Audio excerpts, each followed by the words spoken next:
Yo, what up? What up?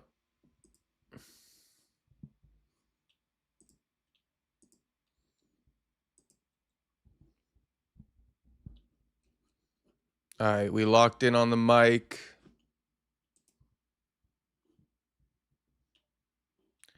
And we definitely got some news today. We got Ilia Topuria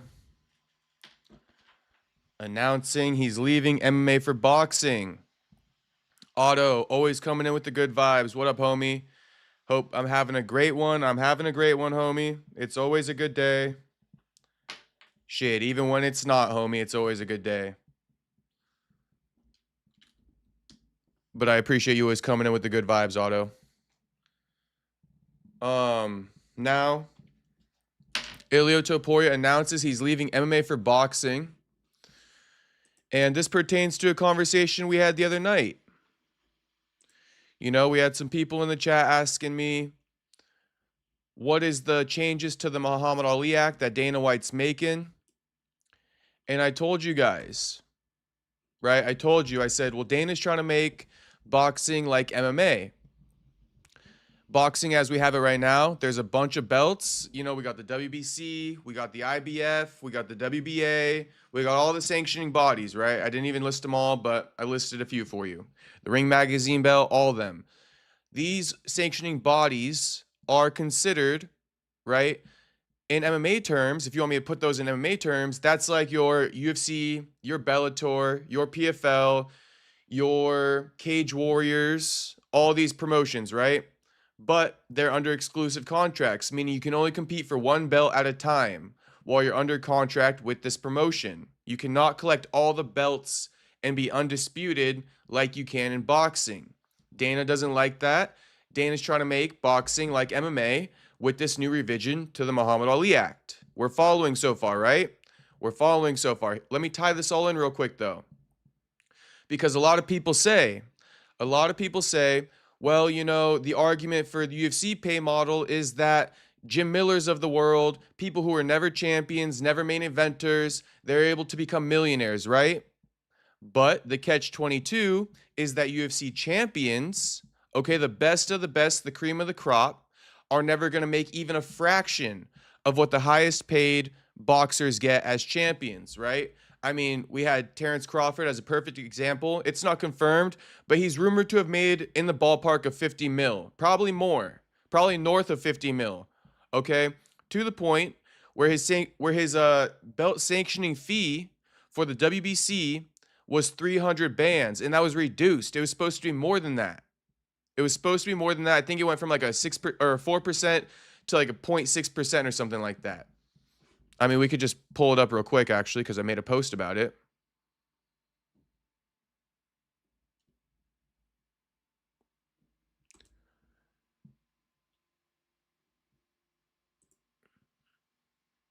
So yeah, the 300 bans for Terrence Crawford's 50 million for a sanctioning fee was reduced from 3% to 0.6%. Okay, so 0.6% was going to be 300 bans.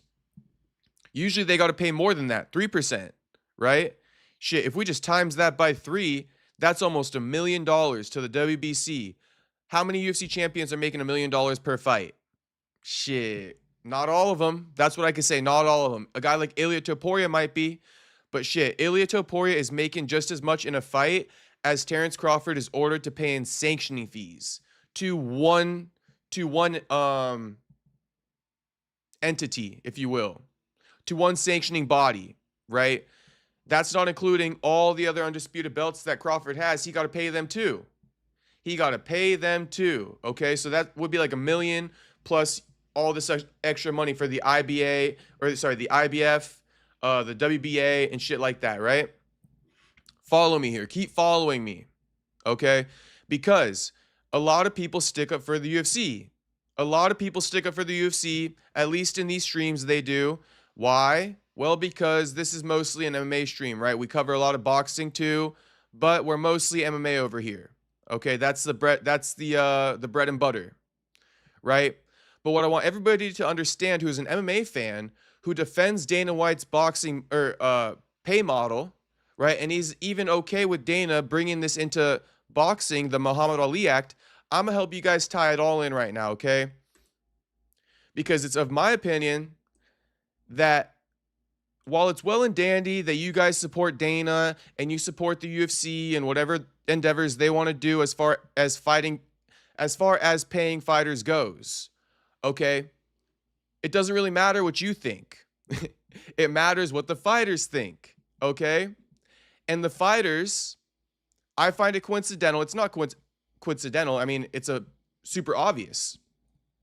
When fighters make enough money in the UFC, like an Ilia Topuria, shit, Tom Aspinall even talking about it, Francis Ngannou left for it, right? Conor McGregor went and fought Mayweather as soon as he could, right? The list goes on. Nate Diaz left the UFC and went to boxing. Jorge Masvidal retired and went to boxing, right? Need I say more? We got Anderson Silva going over there, Tyron Woodley going over there, right? All these guys going over there, okay? But what's even more interesting is that a guy like Ilia Topuria is willing to cut his MMA career short to move into boxing.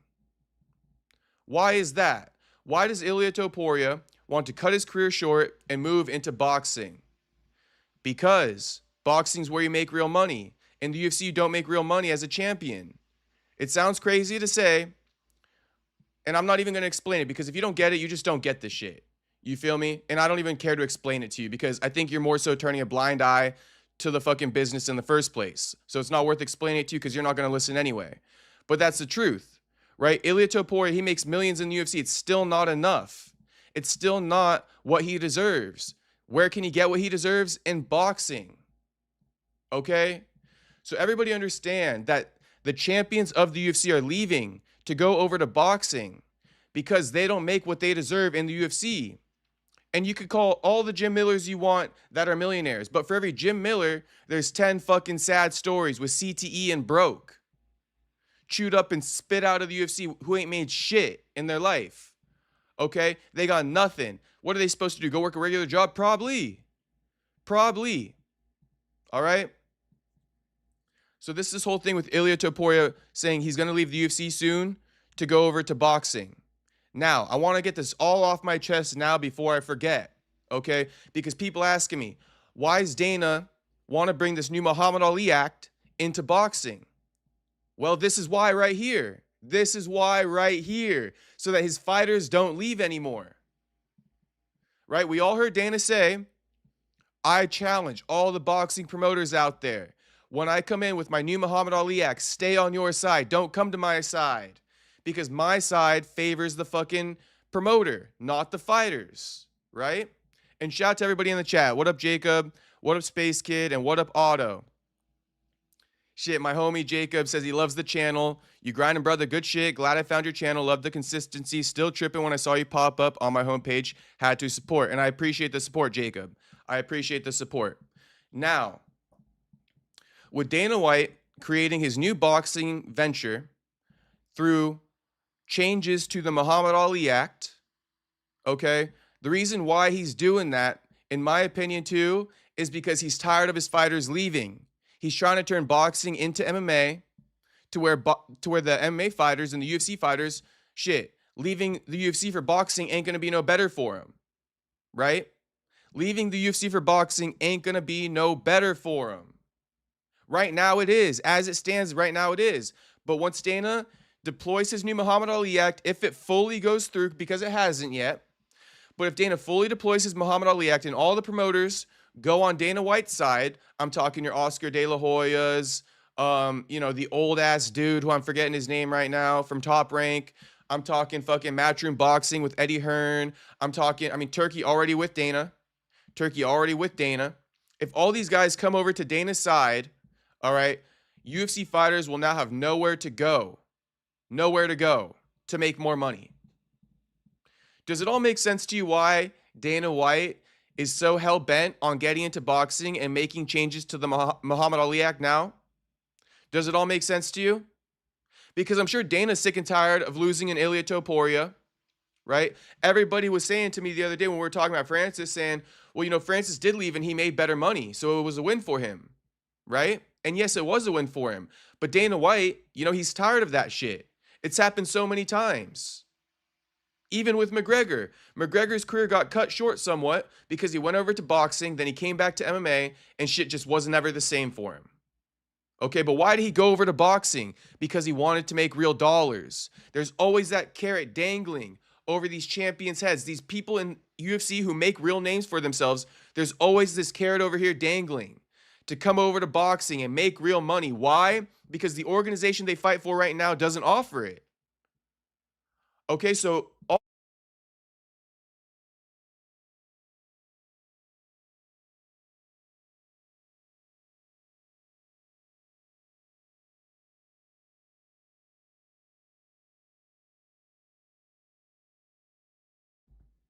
I don't know when that shit got cut off. I think it got cut off a couple minutes ago, so let me re-say it. For all the people out there who are defending Dana White and his pay model, right? Even, shout out to Soda Pop because Soda Pop, or not Soda Pop, Miata Boy, because Miata Boy was given some points the other day saying, well, fighters should just fight more and they should be more active, right? That's not even a part of the debate, really, because things like this are what's happening. The biggest stars in the sport want to leave. There's always that dangling carrot, right? For the biggest stars in the sport. So, that's the deal here, man. That's the deal here. I did get thrown off a little bit when I realized my shit got muted, but I'm sure that all made sense to you guys. So let's kind of look at this whole Ilia Topuria thing. Speaking on him leaving the UFC, now that you have the power of my hindsight, so to speak, okay? Now when you hear this stuff, it's going to make a bit more sense. So it goes, Ilia Topuria has detailed his plans to transition to boxing after he retires from MMA in the near future. Here's the quote. It's no secret that I've always wanted to go and test my skills in boxing, but first I want to finish my story in MMA, and once that's done, make a full transition to boxing. This is what he told Marca. I actually forgot to attribute the quote to them, and that pisses me off when people do that. So this is from Marca, a quote through Marca, okay, if you guys want to validate it. Anyway, he goes on and says, I can't be preparing for an MMA fight, then leave to train for boxing fight, then come back. Boxing requires a completely different focus, very different training that I need to adapt to. So right now, I'm focused on mixed martial arts, and when I'm finished, which to be honest, I don't think will be too long from now. Key word, I don't think will be too long from now. I'll make my transition to boxing, and I'm going to surprise more than a few people. It's very simple to say and very simple to understand. Why would Ilia Topuria retire prematurely from the UFC to go to boxing? Only if it made sense, right? Financially. If it don't make money, it don't make sense, right? If it don't make money, it don't make sense. And guess what the UFC don't make? Money, so it don't make sense. The UFC make money, but they don't share it with the fighters. They do not share it with the fighters. And for the fighters, if it don't make money, it don't make sense. So what makes sense? Going over to boxing. Okay? So the whole Muhammad Ali act, in my opinion, has come full circle. This whole Dana White Muhammad Ali act has come full circle. Give me a second real quick so I can come back here. Give me a second.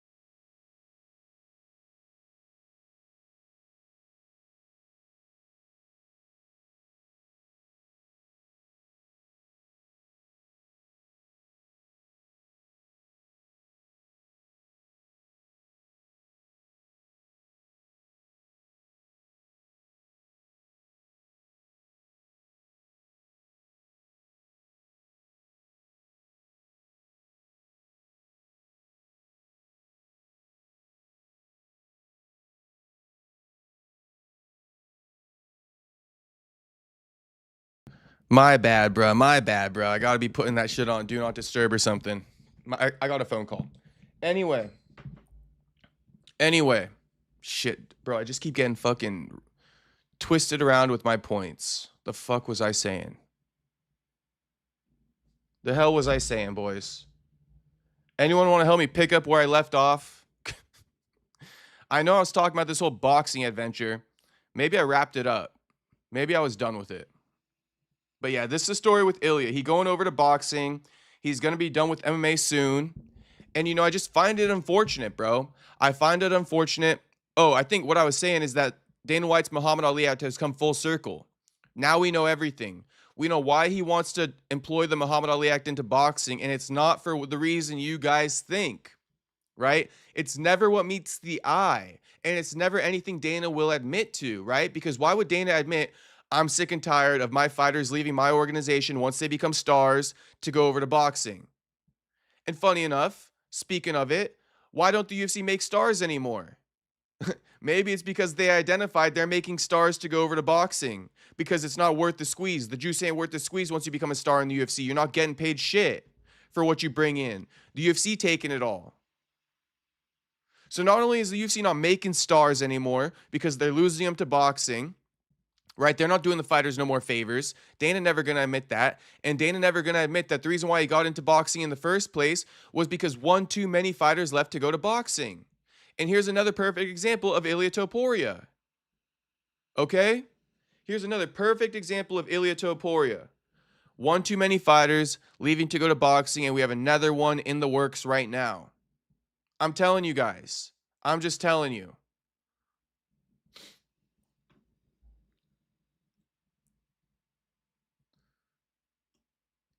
And why wouldn't the other boxing promoters join Dana White's side?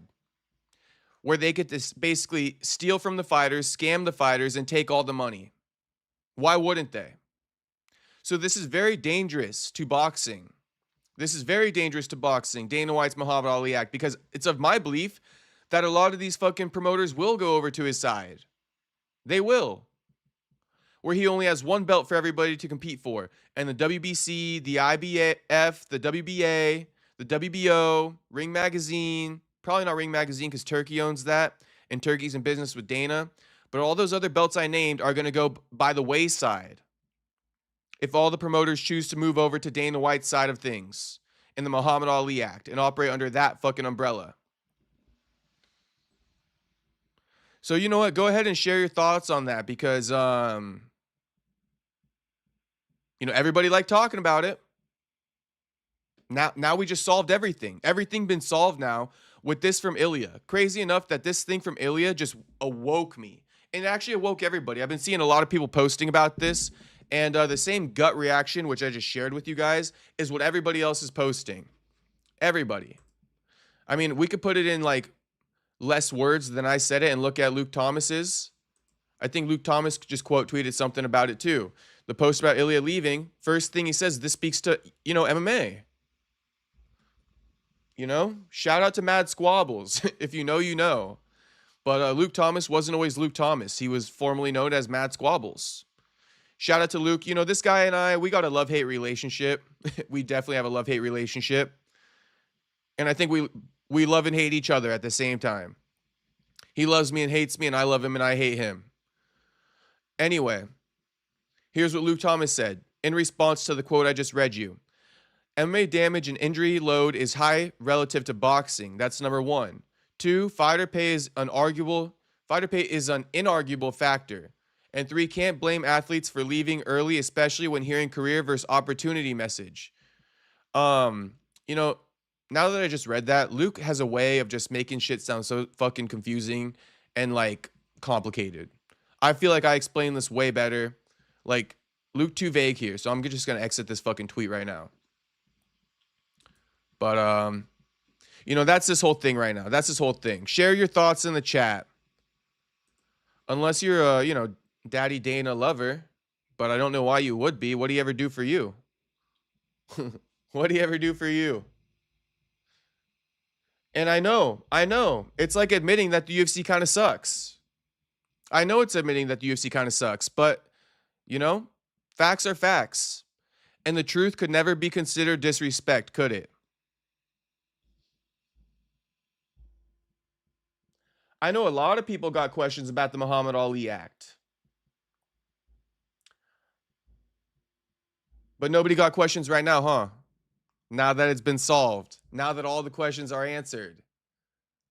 It's usually how it goes. It's usually how it goes. It's definitely usually how it goes. But Zuby had something to say. Zuby says Zuffa was invoked in the Conor vs. Floyd fight. They made a bunch of money. Oh, involved in the Conor vs. Floyd fight. Yeah, they were involved in the Conor vs. Floyd fight. But Zuby, you're missing the point. And I don't get why you guys missed the point, and it actually gets exhausting to explain it to you. That has nothing to do with what I said. You're completely missing the mark here. Conor went to go fight Floyd because that's the only place he could make that type of money. In boxing, UFC doesn't offer that. I just can't believe that these points are still going completely over your heads, and Zuby even had the nerve to write something like that in the chat. And then Otto, I don't care for Dana. I just like to watch fights. Well, if you like to watch good UFC fights, you should care not about Dana, but what I'm talking about right now, Otto.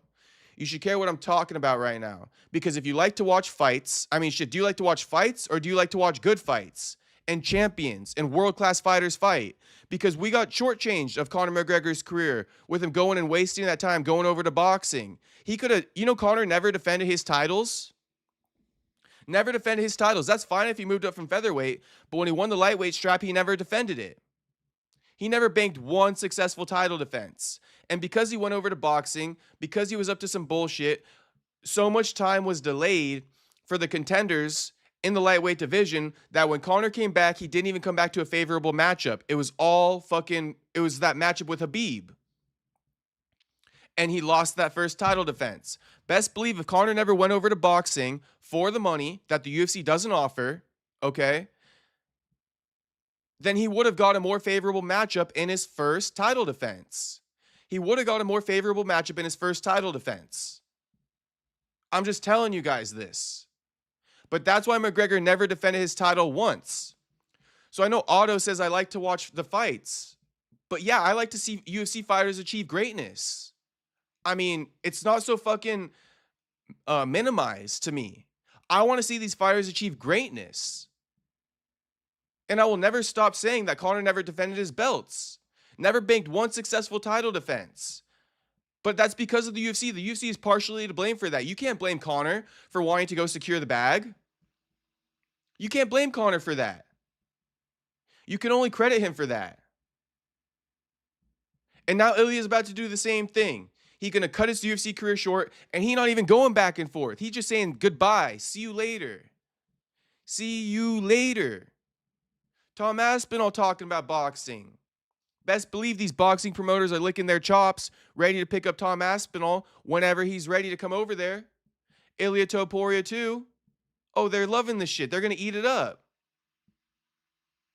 Especially because Dana doesn't want to co-promote. So these guys are going to get out of their contracts and sign fresh with them.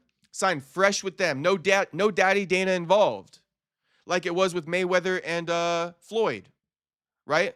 To Zuby's point. Even though that wasn't what I was talking about at all. Right? Ilia Topuria going to go over to boxing without daddy Dana. And he finna make a big ass bag. Something he could never make in the UFC. Now I'm going to say it to you guys again. Because I'm feeling like, even if you understand it, you don't want to hear it. You don't want to accept it. Because you might love the UFC. But again, it don't matter what you think, right? Remove yourself from it. It's about the fighters and the people competing in these organizations, and they're leaving. They're leaving. And shit, I had such a fucking, riff in between that I actually forgot what I was going to repeat. But all I was going to do is repeat something I said in the past, so it doesn't even matter. But, that's my rant about this whole thing. And I think it's a pretty good rant. I think it's a pretty good rant. Otto says, yeah, for them, the bag is more important. Yeah, and then who's getting affected by that? The fan base. We don't get to see these fighters achieve greatness. We get stuck with some bullshit mid-ass fights, bro.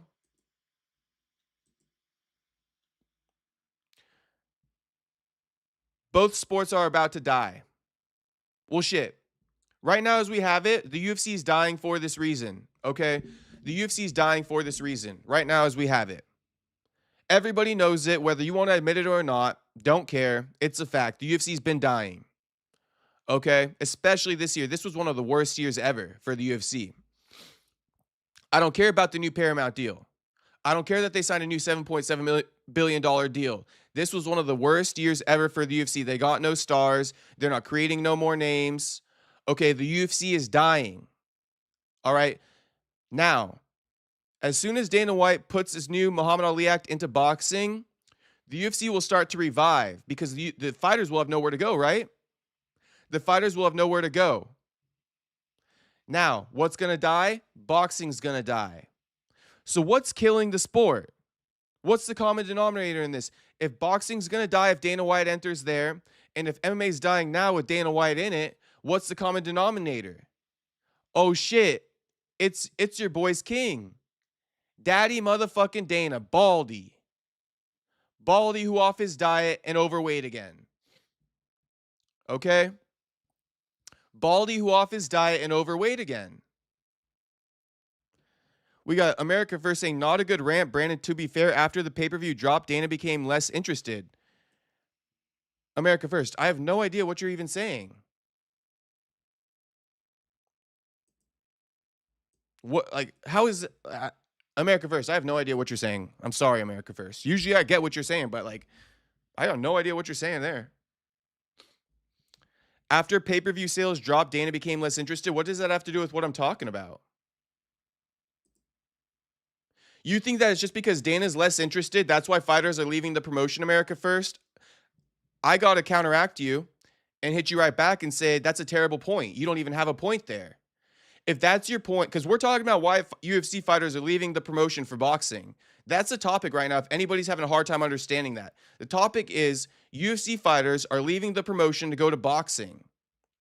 And America First is insinuating that UFC fighters are leaving UFC to go to boxing because Dana's less interested. Because pay-per-view sales have dropped. No, homie. It's because they can make more money in boxing. My rant is spot on, spectacular, right on point, right on the money as it usually is. Right on the money as it usually is. Shit, chef's kiss. Chef's kiss on my fucking rant. America First. By the way, I was going to go get a pistachio donut today, but I didn't get one. That's a little inside with me in America First. But for the record, just take a moment, everybody. Like the stream. Subscribe to the stream. Because you ain't getting a breakdown like this anywhere else. Not even the motherfucking guru is going to break shit down like this. Okay? The only person who got a chance of breaking it down like this is like an Ariel Helwani. Okay? But I'm the one. I'm the one with the sauce. Okay? I got the sauce. So everybody, like the video right now. Subscribe to the channel if you're not subscribed. Because I got the motherfucking sauce, boys. Everybody wants to know about this Muhammad Ali Act. Nobody gonna know about it. Nobody gonna explain it better than me. And shit, we got a video of shout out to homie who went to war with Dana, Sean Zettel.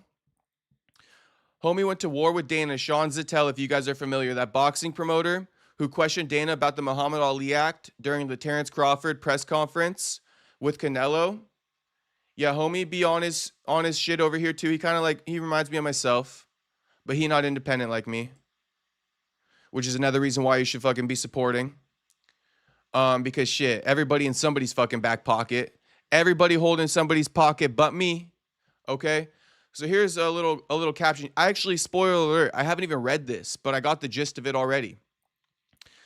Sean Zettel says, boxing as we know / knew it is on the verge of disappearing. We always read about these moments in history. I strongly believe we are there. It's time we come together and bring it back. Gosh damn it.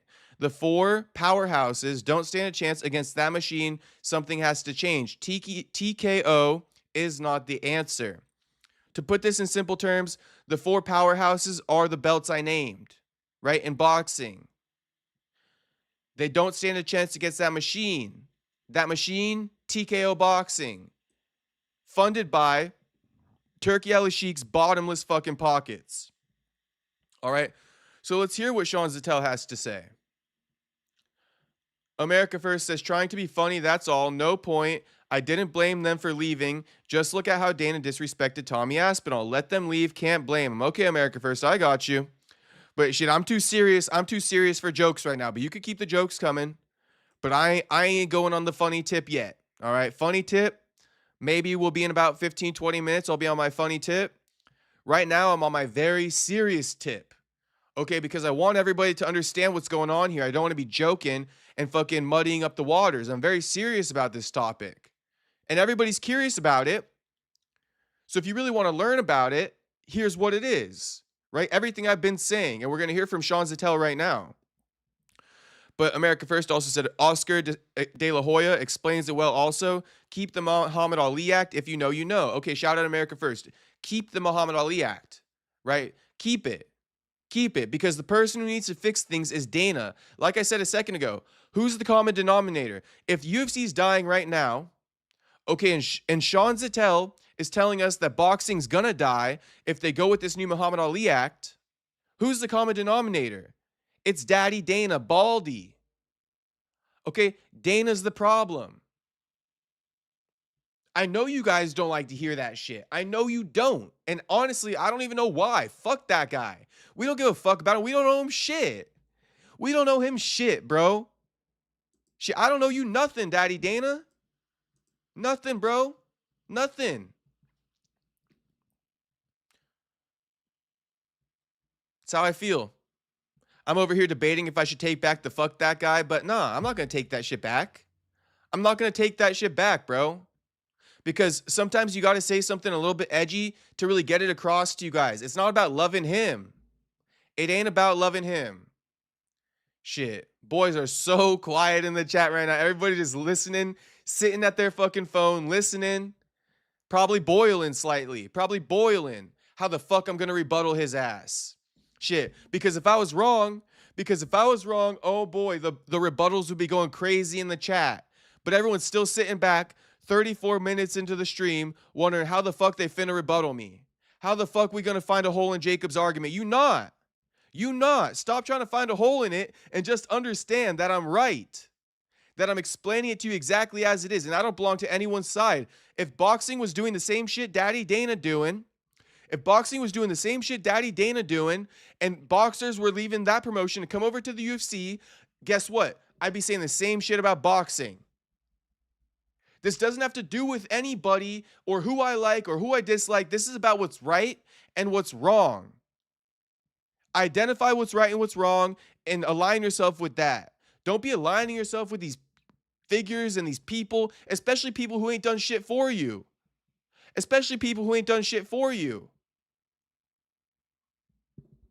Why do you think I say whatever the fuck I want about certain fighters? Because listen, if I recognize you're never going to give me an opportunity, you're never going to do shit for me, then shit, what the fuck I'm fucking saving it for? What the fuck I'm saving the relationship for? We don't got one. So I'm going to say whatever the fuck I want. And listen, Daddy Dana ever going to give me a platform? Daddy Dana ever going to give me an exclusive interview? No, bro. So why the fuck I'm biting my tongue?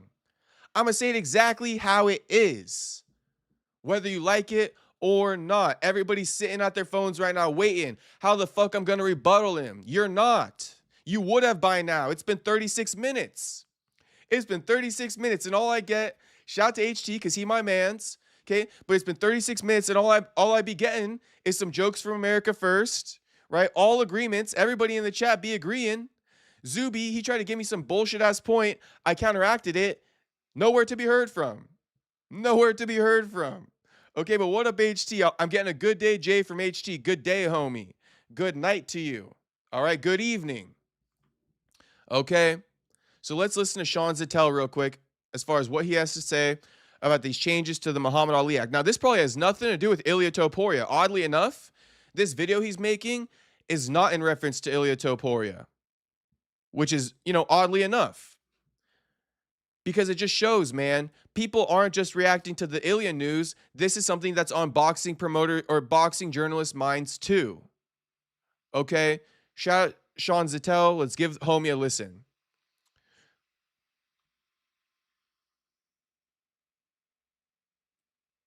Okay. Damn, I just had a panic attack because I had this echo playing. But luckily I had my desktop audio muted, so you guys didn't hear the echo. Only I did. All right, thank God, because that would have been brutal. Anyway, let me read these chats before we listen to Sean Zettel. But America First says Dana should focus more on his power slap. Let it out, Brandon. We hear you. Thank you, America First. I'm letting it out like I always do. And I always feel better once I let it out. Also saying Dana is the cancer of the sport. He is, unfortunately. He is, man. He is.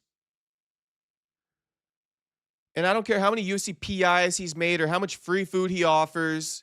You feel me? I don't give a shit because the fighters don't give a shit either. They're leaving. They're leaving. They don't want to be a part of it, even no matter how many free meals they get. No matter how much free physical therapy they get, they're leaving. Because guess what? They only get all that shit as long as they're signed to the UFC. The second they retire and go out on their own, they're not getting all that fucking same treatment from the UFC at their disposal. It's a sham. The UFC PI is a sham. Okay? That's Dana's reinvestment in the sport. But guess what? That's not for life. That's not for life. HT says Dana will never have you ask him a question. I mean, shit, if I show up to one of those UFC press conferences, he might. But again, he's going to give me the runaround at that press conference as he always does. He's going to talk over me. He's going to fucking cut me off before I can get to my point and answer it. You know, basically handle my question. He's not going to answer my question. He's going to handle my question, right? Because if you know, you know. You don't always got to answer questions when you're in Dana White's position. You just handle the question. You say whatever the fuck you want to say. You don't let me control it, right? Shit.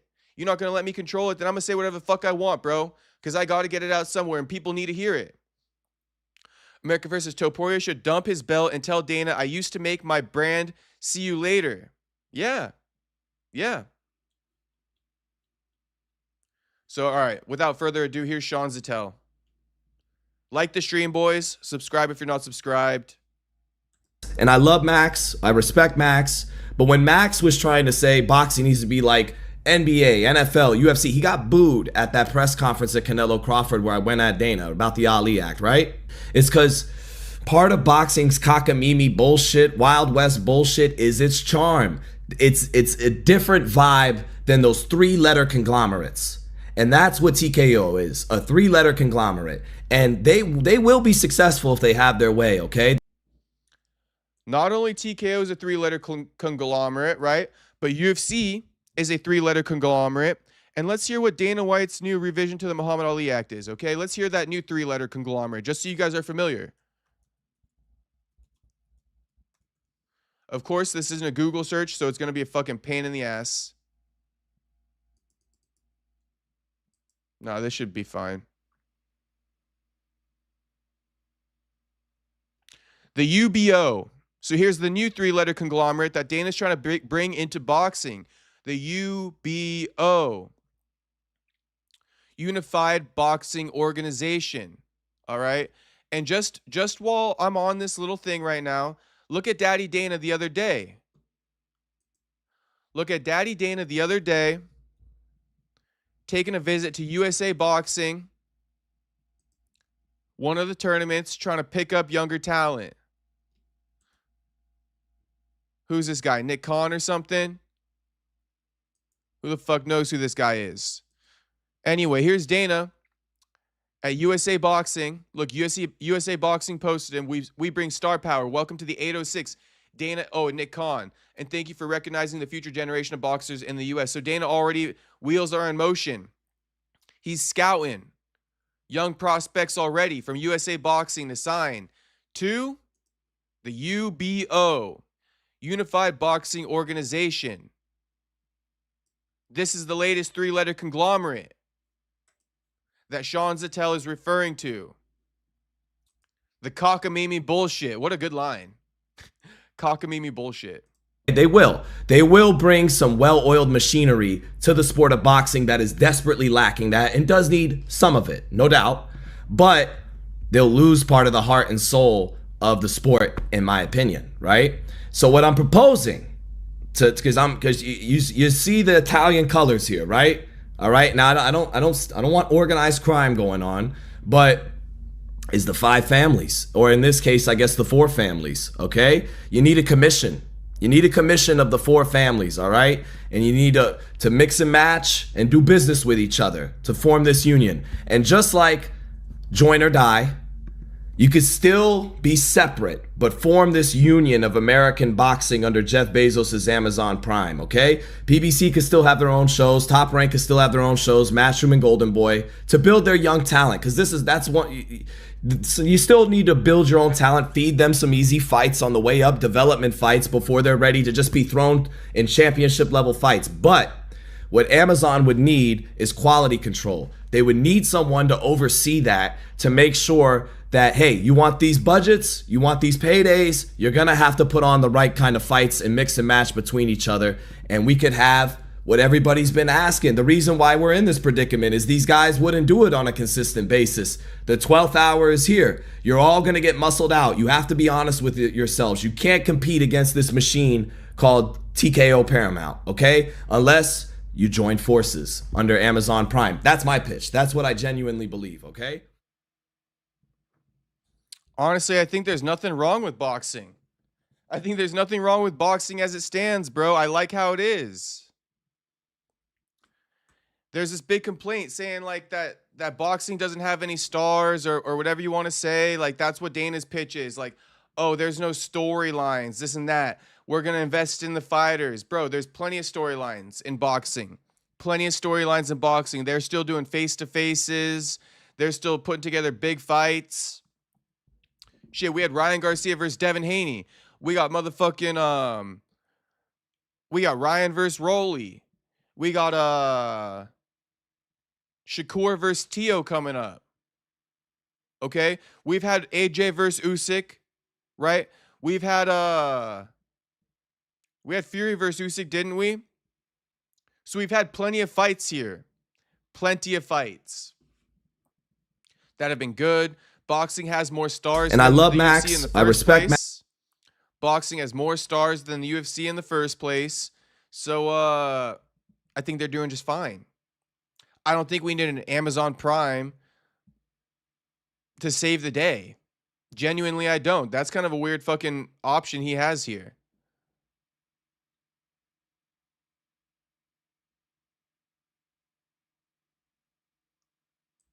What is this?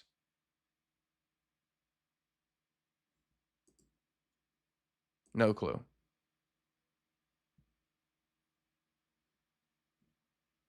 See, someone else says, I'm glad change is coming. He goes, I'm open to change. I don't think this is it. I don't think that's it either.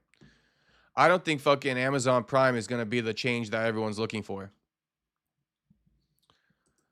But that'll wrap up, you know, the whole Zuffa boxing. Oh, here's one more. Eric McCracken. He a MMA journalist, a real lawyer. He not a journalist. He a lawyer. I'm pretty sure. Am I wrong about that?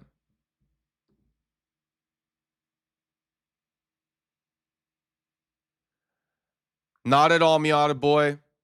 Don't even cope, homie. Just accept it that I'm right, homie. Don't even cope, homie. Just accept it, homie. Just accept it. Obviously, I'm well researched on this topic. I'm not just talking about it because we got 6 weeks off. I spent like an hour the other night chopping it up with you about it. Answering all the questions you had, homie. And we had a fight coming up that weekend. I would have rather talked about that than Brandon Royval versus Manel Kopp. Straight the fuck up, I would have rather talked about that than Manel Kopp. And I did. And we did. We spent more time talking about Muhammad Ali Act during fight week for UFC Vegas 112 that just happened than we did talk about the fucking card itself. So, listen, I know nobody likes to hear negativity about the UFC, but my question is, what's up with you guys on that?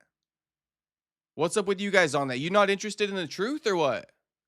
It's just the truth. It's just the truth. Like I said, if this was the same way with boxing and all the boxers were coming to the UFC, I'd be bragging about the UFC. I'd be bragging about the UFC. We got it. What we got is it. What we got is it. But it's not. And I'm not going to lie to you. I'm not going to lie. You boys know that. But here's what Eric McCracken had to say. MMA champs want to go to boxing for one reason. Boxing championship pay is tiers better. The UFC's solution to try and monopolize boxing to make boxing pay as low as MMA.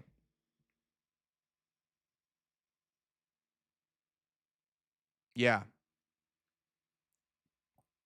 Yeah. like I said before too, there's two catches, right? Dana's pay model, lower tier fighters get paid better. Boxing pay model, champions get paid better, but the lower tier fighters are broke, right? I want something where we can meet in the middle, where lower tier fighters get paid well as well, but so do the fucking champions. They get paid like boxers or of that caliber, right? Dana's solution, water down boxing just as bad as he's watered down the UFC. That's Dana's solution. And if you support that shit, man, I ain't got nothing to say to you. I ain't got nothing to say to you. Keep supporting it. Do you? Because listen, I've come to the realization that no amount of explaining could ever get through to your head. You just don't want to accept it. You don't want to listen to it. You feel me? Nothing I can do about that. It's, you know, you don't know what you don't know. And listen, I know. I know, but if you don't know, then you don't know. That's it. Miata Boy says, let's just be honest, we're only talking about this because there's no use. Okay, I read that one, my bad. HT, the PI is only free to fighters when they are preparing for an upcoming fight. If they have nothing coming up, the PI ain't a free service. What you have said about the PI earlier, Jay, is correct. Thank you, HT. Thank you. And, you know, just to add to that, HT, I'm sure if a fighter doesn't know about booked, he can pop into the PI.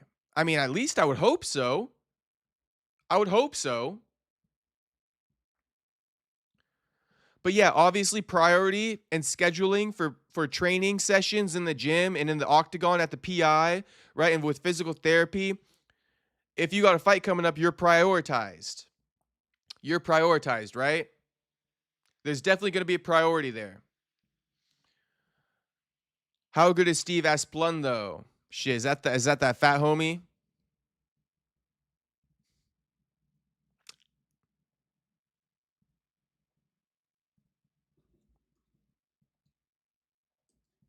Barely paid attention to the fight.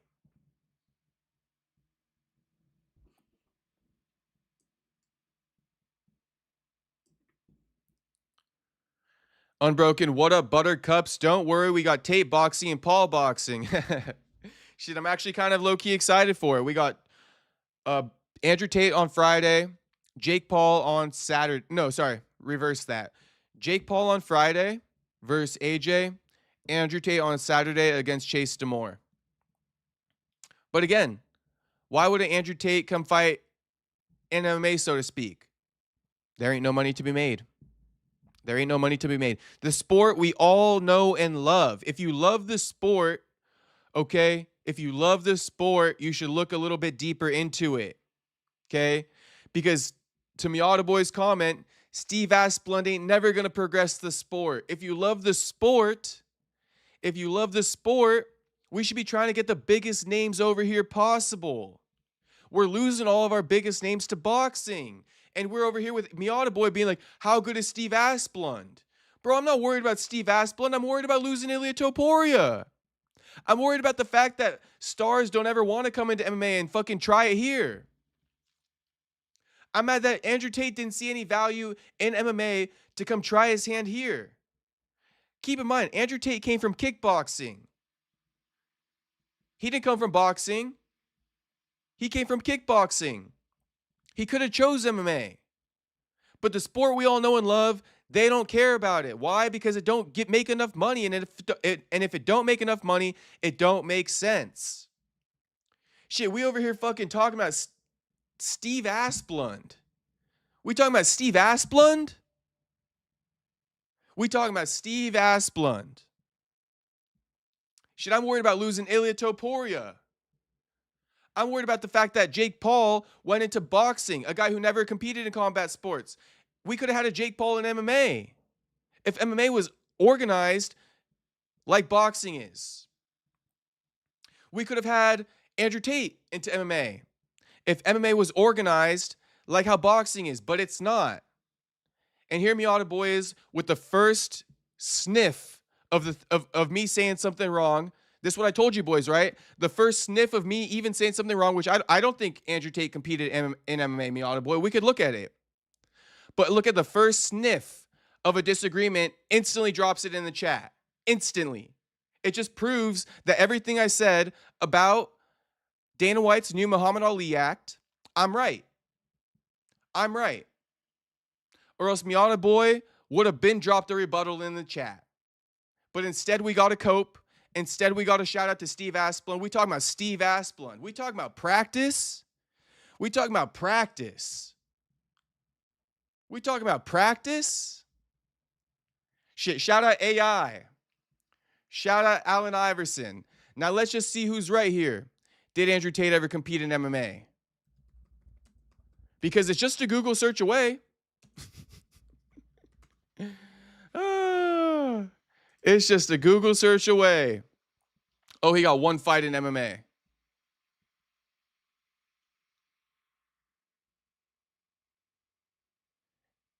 In 2010.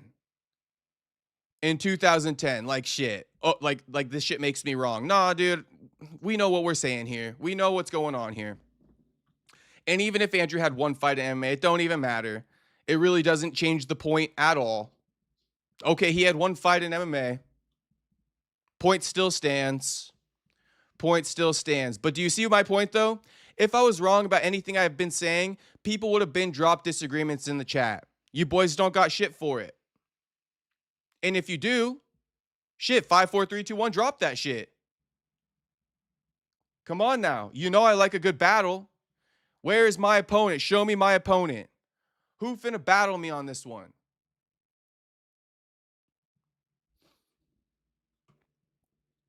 Shit, we know. Shit, we know. He said 6, all is amateur and 1 pro TBH. I mean, amateur don't matter, it don't count. Amateur don't matter, it don't count. So he had 1 MMA fight. John Dong sub, dude, that Vallejos KO over Giga was brutal. It was. But do you see again? Do you see Miata Boy again? The second he could disagree with me with something, he will. He waits for it. Shout out to Miata Boy. But he ain't got no disagreements with the Muhammad Ali act. He just wants to talk about Andrew Tate, you know. Oh, he was an MMA fighter. Great, he was. But listen, when Andrew Tate became a star, Miata Boy, and he had a choice to come to MMA or boxing, he chose to go to boxing. And it actually makes my point even more. Because why wouldn't he come to MMA, a sport that he has more experience in? Why wouldn't he come to MMA, a sport that he has more experience in?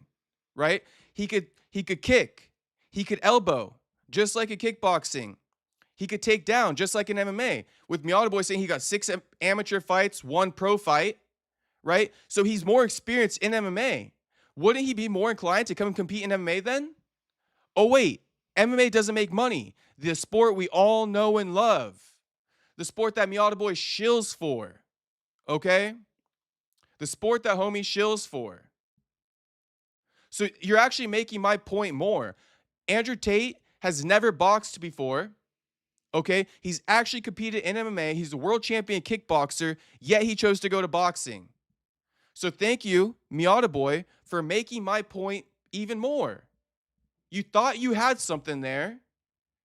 And, you know, shit. Credit for trying. Credit for trying, homie. But like I said, show me my opponent. Show me my opponent. That's what I want to fucking hear. Show me my opponent. Because Miata Boy here making my points, thinking he poking holes in it. But that does nothing but prove my point. Nothing but prove my point even more. Andrew Tate, an experienced MMA fighter, 1-0. He got 6 amateur fights according to fucking Miata Boy. Okay. So perfect. He should have came over to MMA. Why didn't he? We know why. I've been said it for about an hour now. John Dong. The way Giga fell on his arm was nasty. I wouldn't be surprised if he tore his shoulder. Oh, yeah, that shit was limp. His legs and arm went limp off that spinning back fist. That's for damn sure, John Dong. Giga low-key a little bit old now. He kind of weight bullying, being at 145. He should probably move up to 55. But also credit to Vallejos. Homie really does have hands. He's super technical. He looks like a really good boxer. And Vallejos is going to be a big problem for a lot of people in featherweight. We can watch Topuria videos for 6 weeks and do Tate's business program. Shout out to the real world, Unbroken. Shout out to the real world. Ilia is vacating the belt if Justin wins. He basically said that today.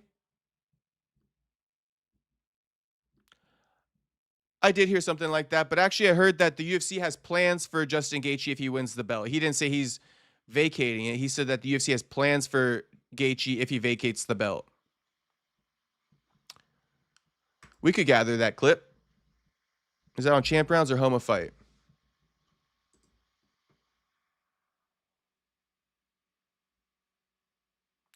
Speak of the devil. Speak of the devil.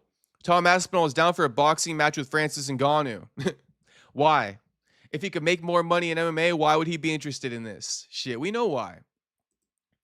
Here's what he said on his YouTube channel. I won't try and be a world champion in boxing. For me, to be like 33 and think I'm going to win a world title in boxing is unrealistic. I could have a couple freak show fights, big fights. I wouldn't mind boxing an MMA fighter. I think Ngannou would be good. I got fights in the UFC to do first. We know. Okay, so here's Legaspi. Ilia Topuria says the UFC has different plans for Justin Gaethje if he beats Paddy Pimblett.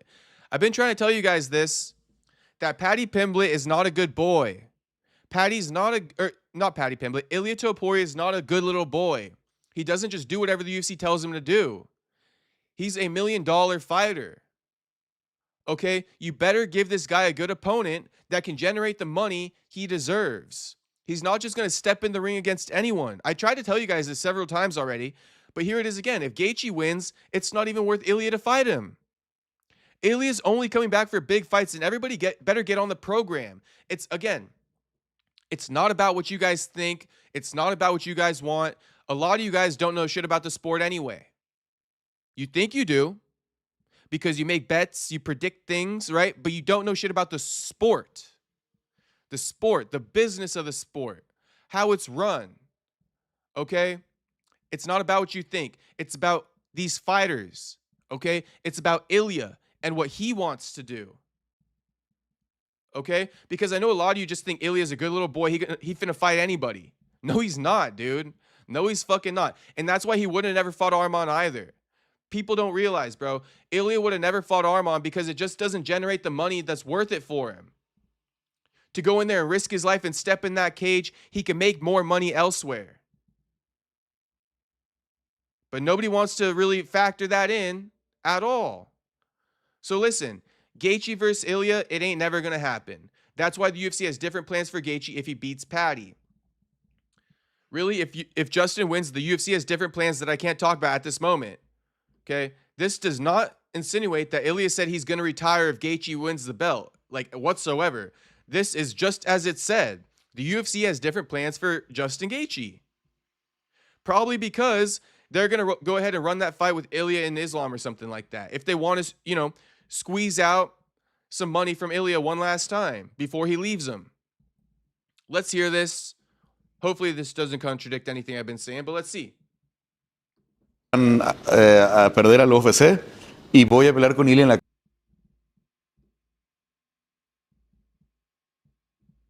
So I'm going to screw the UFC's plans and I'm going to fight Ilia at the White House. He's quoting Justin Gaethje. Casa Blanca. ¿Te gusta esa idea? Porque obviamente Justin es de los candidatos, porque es estadounidense, porque ha estado cercano al presidente Trump, etcétera. Mira, la verdad que yo siempre acepto la voluntad de Dios. Lo que Él quiera que pase para mí será bueno. Si gana Paddy, si gana Justin Gaethje. Realmente si gana Justin Gaethje, la UFC tiene planes diferentes de las que no puedo hablar en este momento. Pero bueno, si me ofrecieran pelear con Justin Gaethje en la Casa Blanca, también sería un combate en este momento. Pero bueno, si me ofrecieran pelear con Justin Gaethje en la Casa Blanca, también sería un combate muy emocionante para mí. Sería algo que me ilusionaría muchísimo. No sé qué tan capaz va a ser de arruinar los planes de la UFC y los planes de Paddy Pimblett. Lo va a tener bastante difícil, no imposible. Así que le deseo toda la suerte. Pero no sé si tendrá tanta suerte ganándole a Paddy Pimblett, porque después se va a tener que encerrar en un octógono conmigo y no sé si eso es tener mucha suerte o no. Okay, so I have never got no problem admitting when I was wrong. So I was a little bit wrong. Ilia Topuria says if Gaethje was offered to him at UFC White House, he would take it. Sorry, if Gaethje was offered to Ilia at UFC White House, he would take it. So again, that doesn't speak to anything about him offering to retire, though. He literally just said, if Gaethje wins the belt and the UFC offers me that fight at UFC White House, I'm going to take that shit. Right? He says, I'm going to take that shit. I think this speaks to two things. Maybe Ilia Topuria himself doesn't recognize his worth, or maybe Ilia Topuria going through the divorce, he's at a different time in his life where he's like, shit, maybe I do got to be a little bit of a good boy. Maybe I do. Maybe I got to take a fight and secure a check first. But best believe that shit not going to last for long. I can promise you guys that shit not going to last for long. That's what I can say. He might be a good little boy and fight Gaethje if Gaethje beats Patty, if the UFC offers it. But listen, the UFC having different plans. Looks like they want to make some different money off of Ilia. Interesting. He basically is saying, if Gaethje wins, we're putting you up there against fucking Islam, bro. We're doing it. We're just going to wait for Islam's fight to get announced. We're going to wait for Patty versus Gaethje to take place. Whatever happens with Patty versus Gaethje, we're probably going to make you versus Patty if Patty wins. If Gaethje beats Patty, we're moving on. We're going to book you versus Islam at 170.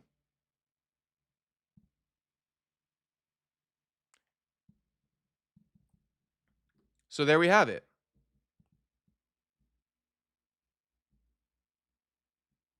Now the chat popping. So shout out to everybody in the chat. Like the video if you're just joining. Please like the video. And let me read some chats now. Unbroken says gold stars and trophies for everyone today. Shout out to Unbroken. John Dong, I can't believe it's already been over 4 years since Giga beat Barboza. Yeah, been a minute, bro. Been a minute. And if you see me fucking tweaking my neck, yeah, bro, my trap killing me right now. So shit. It is what it is. Unbroken says, what happened to Neil Magny? He got slept fast this weekend. Correct, he did, Unbroken. He got taken down and he got subbed quickly. Shout out to Amosov. Amosov got good grappling. Neil Magny, that Doris Anaconda choke, kind of his kryptonite. Kind of his kryptonite. Even Hamza hit that on him in the gym. There was a video like a couple years ago of Hamza submitting him in the gym with that. Lord of the Pie says, I felt Ilia will vacate. And I felt Ilia will vacate and Arman will fight winner of Justin versus Patty. Potentially Lord of the Pies, but I'll promise you, if Patty wins, Ilia not going to vacate. Ilia going to return and fight him. If Gaethje wins, they'll probably make Gaethje versus Arman and Ilia versus Islam. AD, what's up, Jacob and crew? What's up, AD? Welcome back to the chat, brother. Unbroken, think Patty is going to sleep Justin. Me too. Me too. Or sub him. Or sub him because he's the more well-rounded fighter. Gaethje refuses to grapple. Neil stuck up the joint. It's a good possibility that this is all just chitter-chatter and Ilia fights whoever is next. Lord of the Pies, his divorce definitely changes things. For a little bit. For the time being, the divorce changes things. He could become a good little boy and, and fight. It changes things a little bit. And, I'm just being funny. Ilia's a fucking beast. He a man. Okay. But I'm using fucking slang. So I'm not calling him a good little boy trying to minimize him.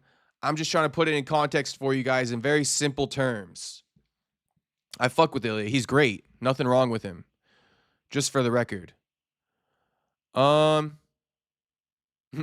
Unbroken said, good evening. Welcome to our Treehouse Club. Shout out to Unbroken. AD says, Ilia on point looking for the cheese and the UFC only cared for themselves. Yep. Jake, do you think Ilia's brother can become a top 5? Well, he looked really good in his last fight. He's very technical. I guess the only thing I'd be wondering about is his chin good? Is his chin good? Does he have that fighter spirit, that dog in him? Because Ilia got that. Ilia got a good chin, he got a good fighter spirit, and he got a dog in him. Okay? Rewatch the Max Holloway fight.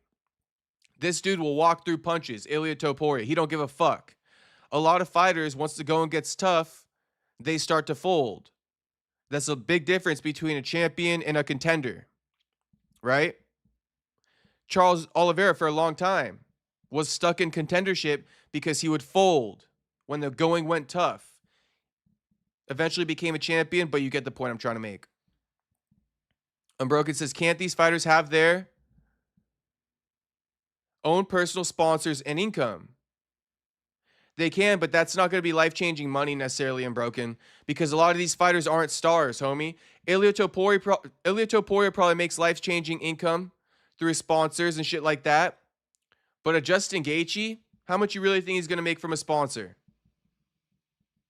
You know?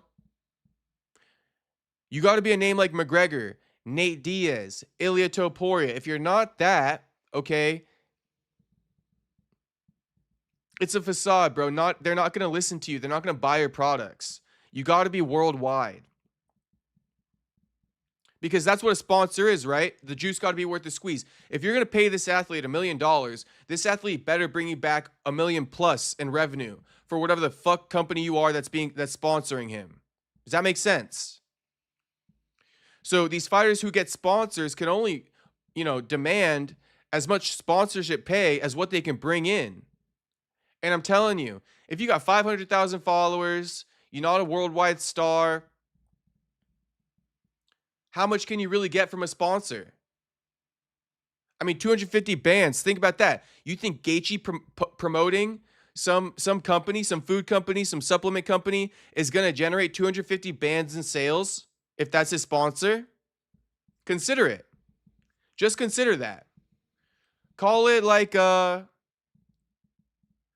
Nutrition Shop. Nutrition Shop sponsors Justin Gaethje for 250 bands in a year. Justin Gaethje commits to posting once a week or twice a month, right? About Nutrition Shop. You think he's going to generate 250 bands in sales in supplements? I'll let you answer that. And 250 bands is the low end, right? If you're talking about life-changing money, asking for $1 million sponsorship, asking for a $500,000 sponsorship, can you generate that in a year?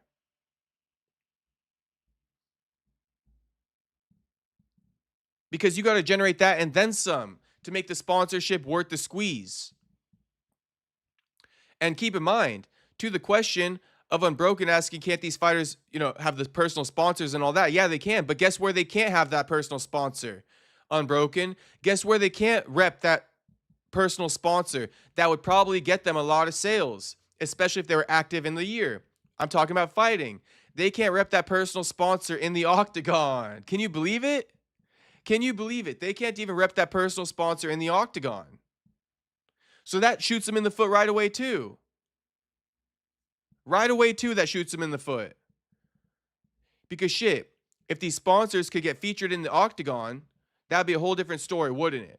But no, these sponsors, they gotta sponsor the UFC to get featured in the octagon, which they do. Ilia gave away UFC's plans if Gaethje wins. He did, AD. I just kind of called it. It's clear as day. Ilia fighting Islam if Gaethje wins in January. And if Patty wins in January, Ilia returning to fight Patty. AD, the fight to make is Patty versus Ilia. AD, thank you. The people who say stuff like the fight to make is Patty versus Ilia, I know you understand what's going on. Simply put. And the people who say Patty or Patty versus Arman, I know you don't really know what's going on.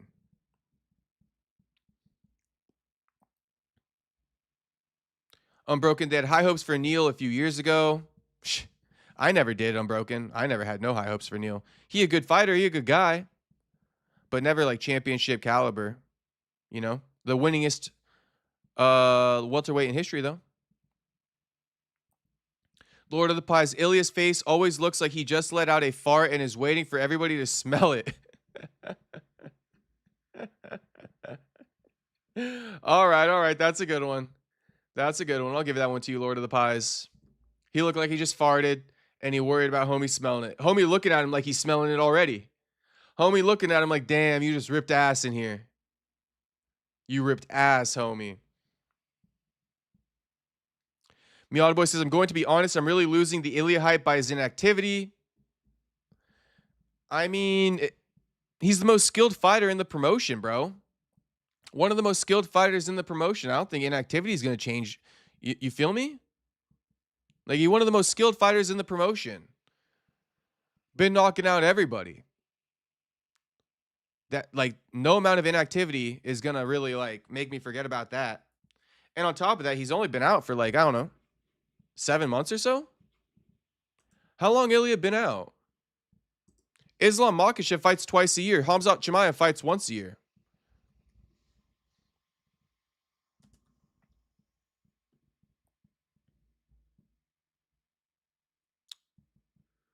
June 28th. So, yeah, coming up on 7 months ago. Coming up on 7 months of inactivity.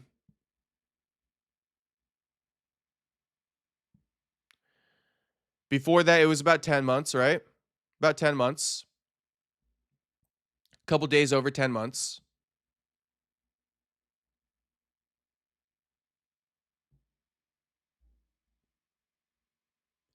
But you know, Miata Boy, if you're losing hype on Ilia from his inactivity, that you can feel that way. Me personally, I'm not losing any excitement to see Ilia fight. He a great fighter. He a great fighter. He talks very well too. You know, he's very captivating. The buildup is always good. The fights are always good. So shit. You know, he could be out and I'm still gonna watch when he returns. Still gonna, you know, we're not buying the pay-per-views anymore, but shit. I would be buying it. You feel me? I would be buying it.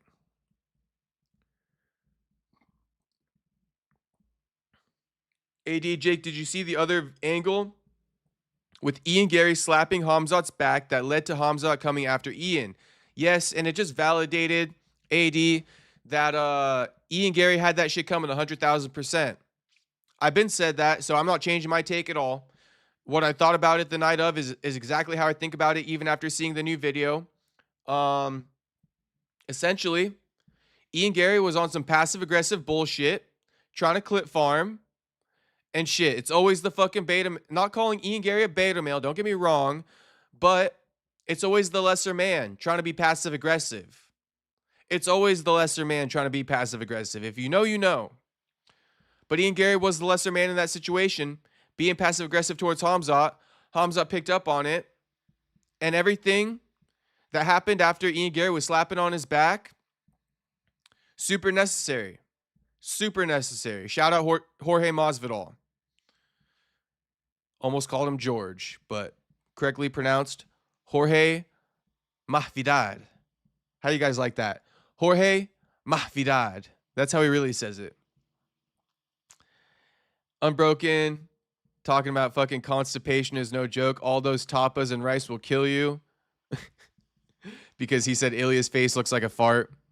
HT, I tried advocating for Topuria versus Tank 6 months back in Joey's channel. Dana should approach Tank's team, discuss a boxing match, boxing Golden Boy versus UFC, Golden Boy in 2017, see who's better.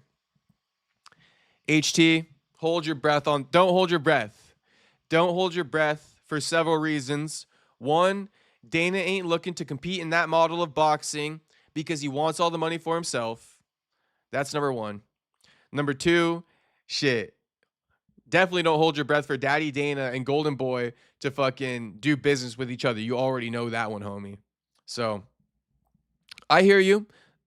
Would I like to see a Topuria versus Tank? Fuck yeah. Fuck yeah. Topuria a little bit big for Tank, but shit. I'd like to see it.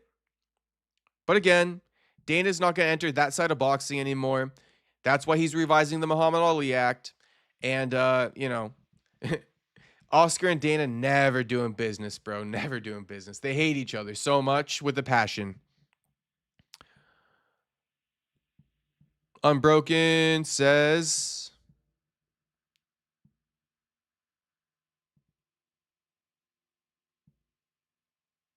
if Bob Sapp can Japanese ads and make bling bling, then any fighter can get 5 sponsors, $20K a year. Unbroken, a little bit easier said than done, I'll say. Bob Sapp, more of a name now, bro. You know, I know Bob Sapp might suck at fighting, but Bob Sapp, people know who he is. You feel me? You think Joel Alvarez, outside of wherever country he's from, in like Spain or something like that, Joel Alvarez ain't getting fucking 5 sponsors over here in the US for $20K a year. He's just not.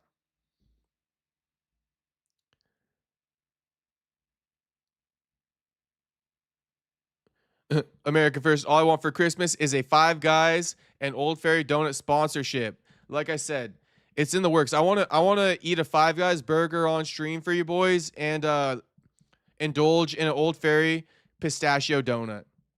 We finna do a mukbang one of these days. I'm finna eat that on stream because we talk about it so much, so much. AD, Jacob is right. Fighters need to have big followings or some other celebrity factor in order to demand the big money. Yes, AD. And the catch 22 is one of the biggest catches for a sponsor would be to be featured in the UFC octagon. You feel me? That would be one of the biggest features for a sponsor, to be featured in the UFC octagon on the shorts. Remember Burger King used to sponsor Anderson Silva? Have we seen a Burger King sponsorship for any other fighter since? How about that Nike sponsorship with John Jones?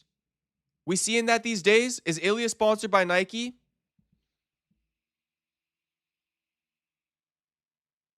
Is Tom Aspinall sponsored by Nike, Burger King? Okay, then. That would be because the biggest incentive would be to be featured in the UFC octagon during a live broadcast. And without that, these bigger companies can't even justify these sponsorships. How about Wheaties? How about Wheaties? Okay, then. So since UFC took away sponsorships, we got no fighter sponsored by Burger King, no fighter sponsored by Nike, no fighter sponsored by Wheaties.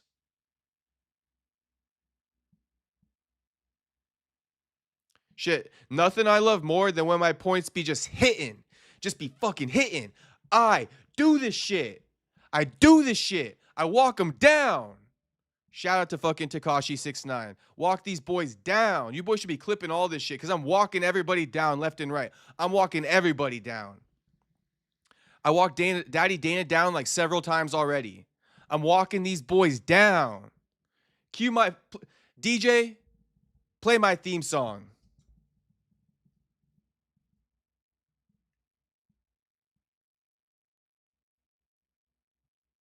DJ, play my motherfucking theme music.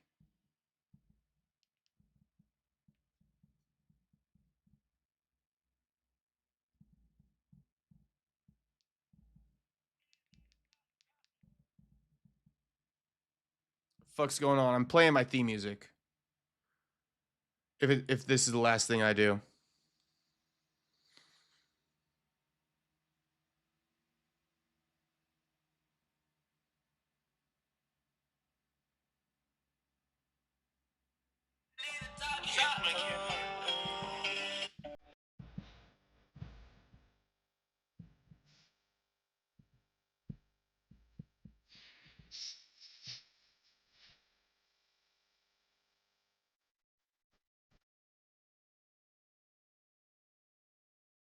Down.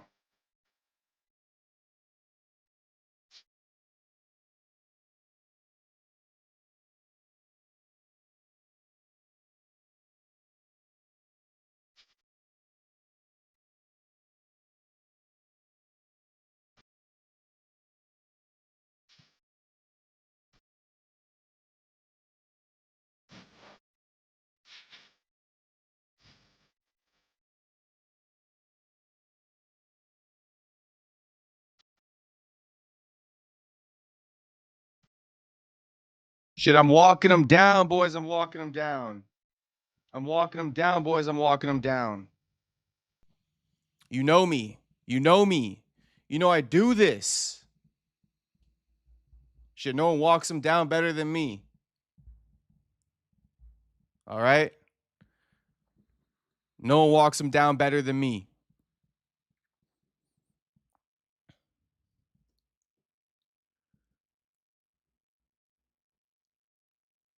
Um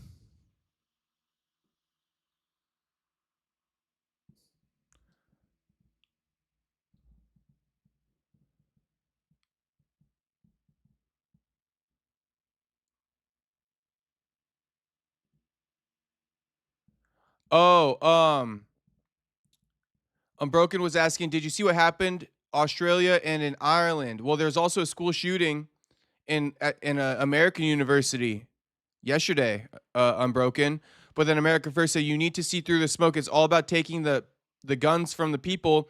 What about here in Brentwood? Okay, you know, America First. I don't know if you were in the stream yesterday, but that's literally what I said in reaction to it. I said, watch this be a Trojan horse to get rid of guns in the US. With all these bullshit ass school shootings, bro. Damn, bro. You feel me? This better not be a Trojan horse to introduce a no gun policy in the US. I told you boys, what do? We let all these fucking illegals through the border. Then we Trojan horse and we do all this shit introducing policy. Shit, you guys created the problem so you could fucking present a solution. But really that solution is just what you really wanted in the first place. It's not a solution. It's your way of manipulating the masses to get what you really want because you know we wouldn't vote for that otherwise. You feel me? We ain't voting for no guns in the US. The only reason why is by sparking enough outrage through fucking murdering students and shit like that. You feel me? That's going to spark enough outrage for people to be like, yeah, no more weapons. Shit. America First, you on the money, homie. And I see through all the smoke. Don't make me walk down the US government, America First. Don't you dare make me walk down the American government. Shit. After I played my theme music, we just kept walking them down. We still walking them down. Who else I'm walking down next? Who else I'm walking down next? Put Daddy Dana in front of me. I'll walk his ass down. With this Muhammad Ali act bullshit. He not going to know what to say. He going to sit there like, damn. Damn, you really fucking just said everything I was thinking without wanting to say it. Damn. Yeah, you're right. I got nothing to say. That's pretty much it. Yeah, Daddy Dana. I know. It's because I walked you down in stream already. And I tested it on the chat. And ain't nobody had a rebuttal for me. So guess what? You definitely aren't going to have a rebuttal for me. Your fucking biggest fans don't got a rebuttal for me.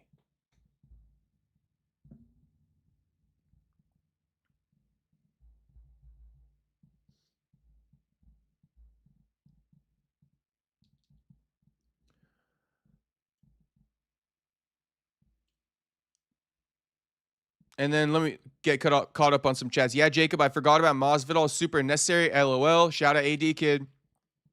And yes, super necessary. What Hamzat did there was super necessary. I don't fuck with the thing. One of the things that actually bothers me the most in like regular life is passive aggressive people. If you got something to say, then fucking say it, bro. Don't mince your words. Fucking say it. Okay, fucking say it. Fucking say it. And stand on it. Nothing despises me more than fucking passive aggressive people. Playing nice in your face, but trying to do things to get one over on you. You know that whole thing when people call you like buddy and stuff like that? You know when they're being passive aggressive. That's another passive aggressive one. People be like, hey, bud. Shit. I'm a grown-ass man. You're a grown-ass man. Why the fuck you buddying? Why the fuck you call me buddy? Shit. Because you try to be passive aggressive. Yep.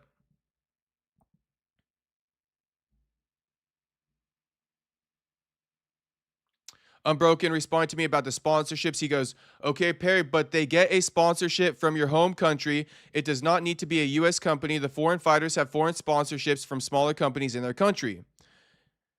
Yes. Yes, they do. Yes, they do. And that's fine. I'm sure they do pay decent money. So you could throw that point away if you'd like to. They don't necessarily need a U.S. sponsorship. But I think U.S. money might be better. You feel me? If we're talking about a U.S. sponsorship versus like pesos, I mean, come on now. People want the U.S. dollars. But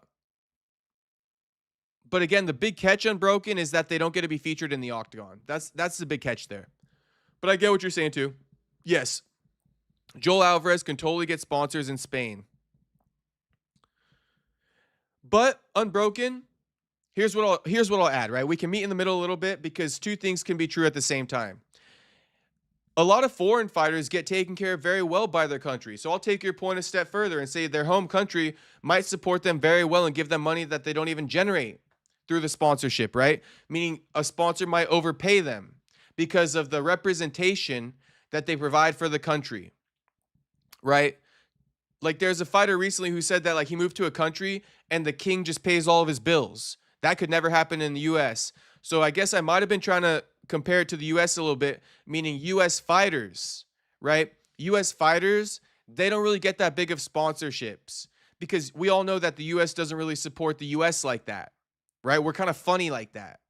Shit, a lot of US people like foreign fighters more than US fighters. We got no sense of loyalty, no sense of like camaraderie amongst each other in the US.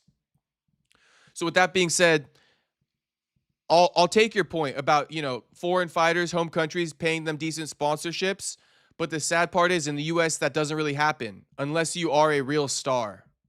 Unless you're a real star.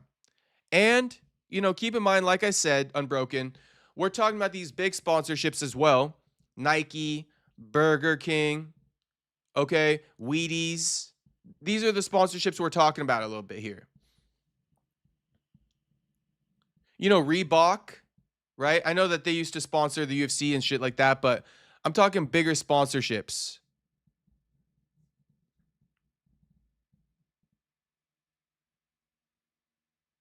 Perry, you should watch a Geometrionator 85 video. There's always weird connections with sports and incidents.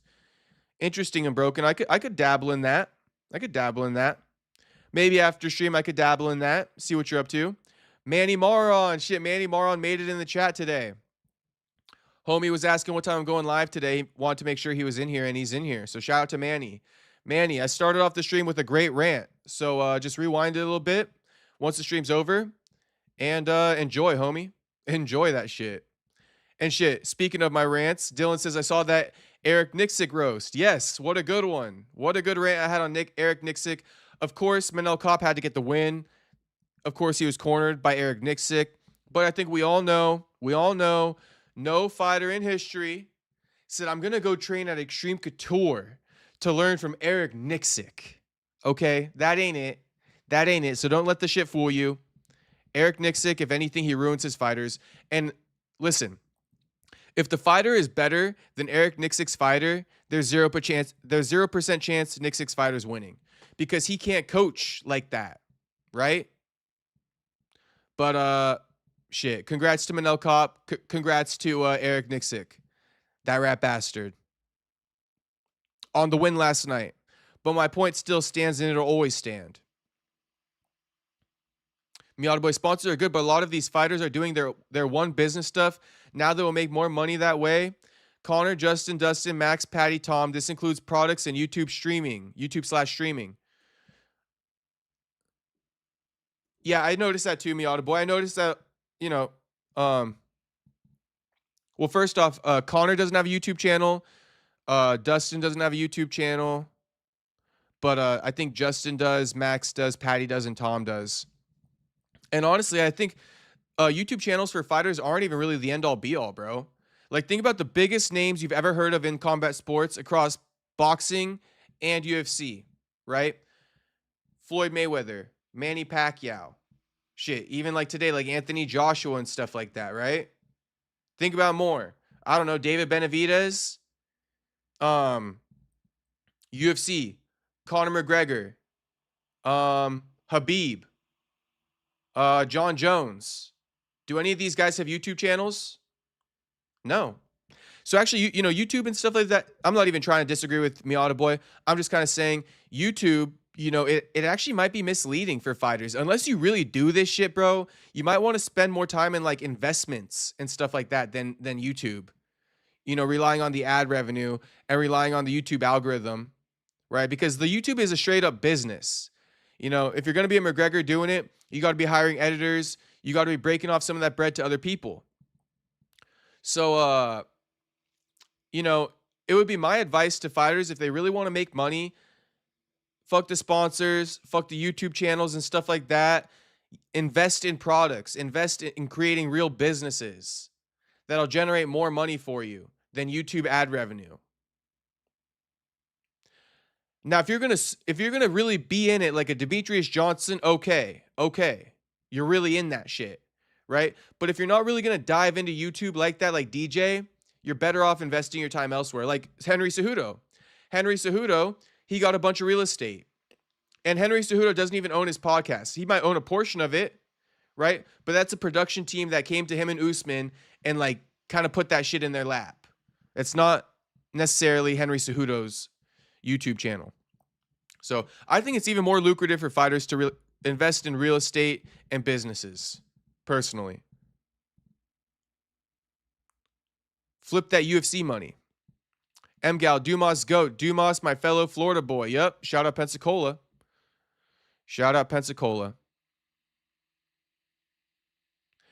Unbroken says, careful listening to that rap music. You're going to be MS-13 in a month. Shit, I just had to walk him down, homie. I just had to walk him down. And Unbroken says, let's have a prediction for Tate and Logan. If you got one wrong, you have to wear a do-rag for an entire stream. That's too funny, Unbroken. I think you're saying Tate and what? Chase Demore? I'm a rock with Andrew, but if you're saying Tate and then Jake Paul's fight, which you might be because you said Logan, I'm going to say Andrew Tate finna win. I'm going to say Anthony Joshua finna win.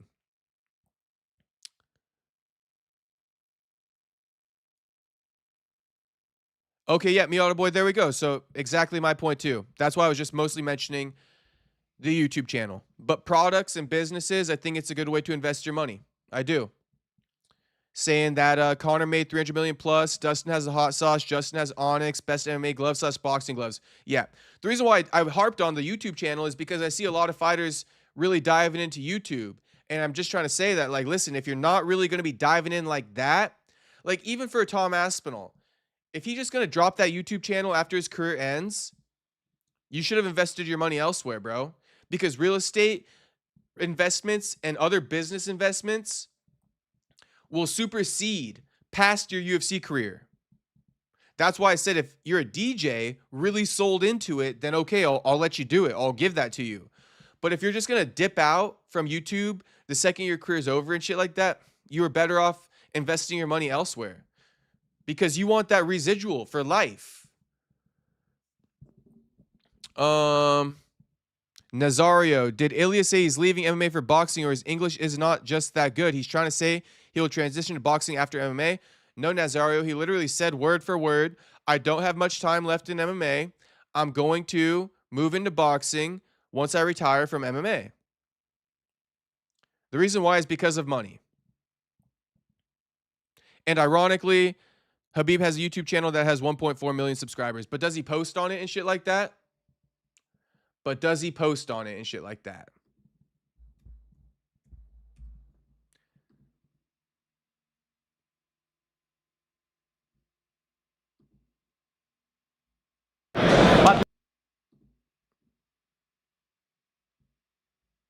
Last post 2 weeks ago for the company that's funding the Natan Levy's part of the country. Before that, 2 months ago, 3 months, 4 months, 4 months. Before that, 10 months, 10 months, 10 months. So in a year, my man has posted 9 videos on YouTube. So he basically doesn't have a YouTube channel. He makes his money elsewhere. He doesn't rely on YouTube for money.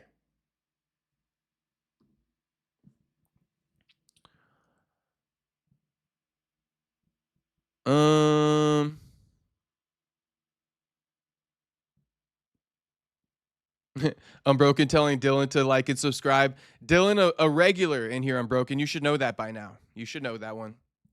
Dylan already liked and subscribed, I'm sure. Mayweather rug pulled his own fans. But I want to say this point one more time.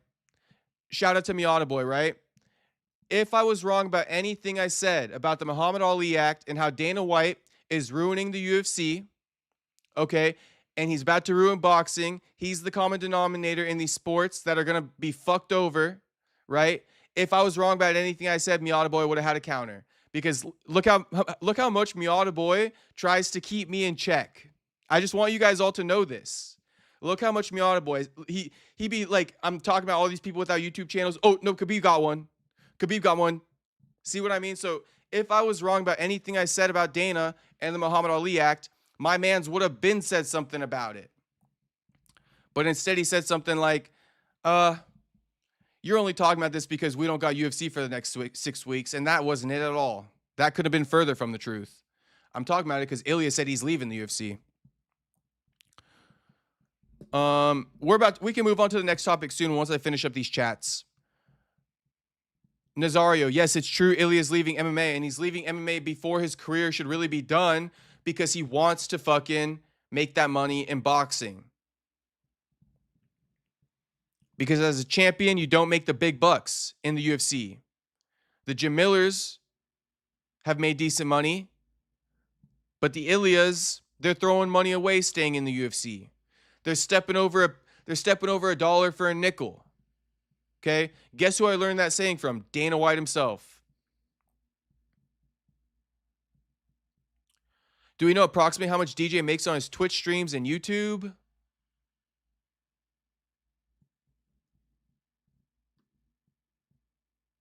Yeah, I could look that up.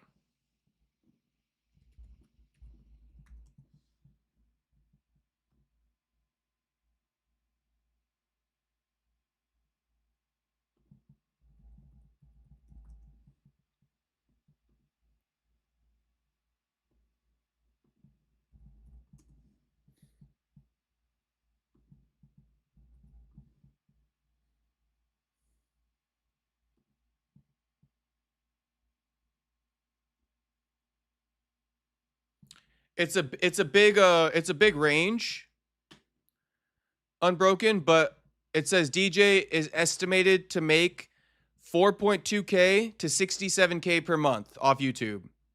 Annually, he's estimated to make 83K to 1.3 million.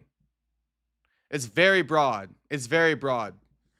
But I'm just telling you what the numbers say. Just telling you what the numbers say, homie.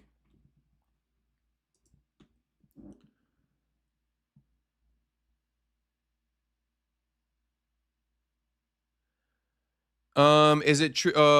It's got relatable. I'm not buying crap hot sauce from Dustin for double the price. Yeah, I've never bought a hot sauce from Dustin. I'm not even really a spicy guy to begin with. I got you, Unbroken. Thanks for doing that, Unbroken. I appreciate it. But for the record, Unbroken says, I know Dylan is regular. I'm just doing my job and being all-inclusive DEI shit. My man, my DEI hire. Miata Boy says, does boxing make money? No, the UFC needs to turn a profit. Box, those big oil company billionaires want to see a fight. They just throw money and make it happen.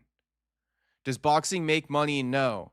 Bro, you act like Turkey's been in boxing for like the last 2 decades. Turkey's been in boxing for like a year and a half to 2 years.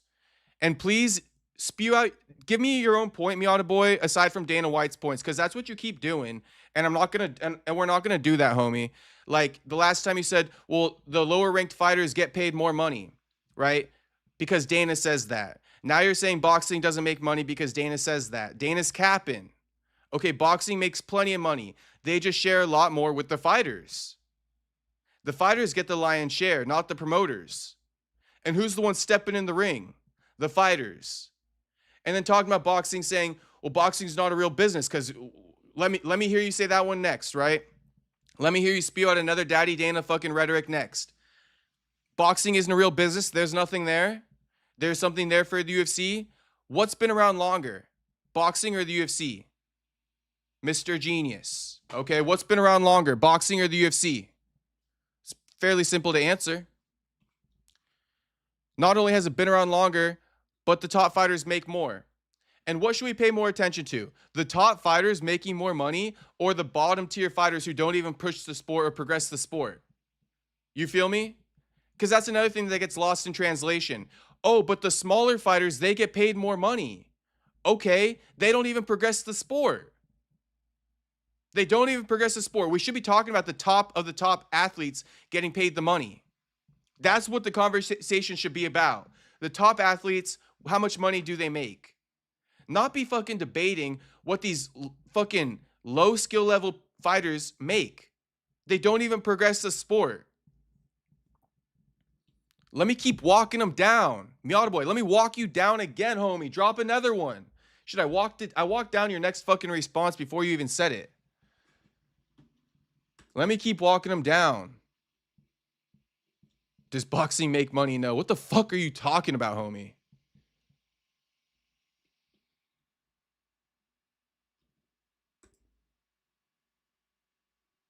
Okay, that was the end of the chats.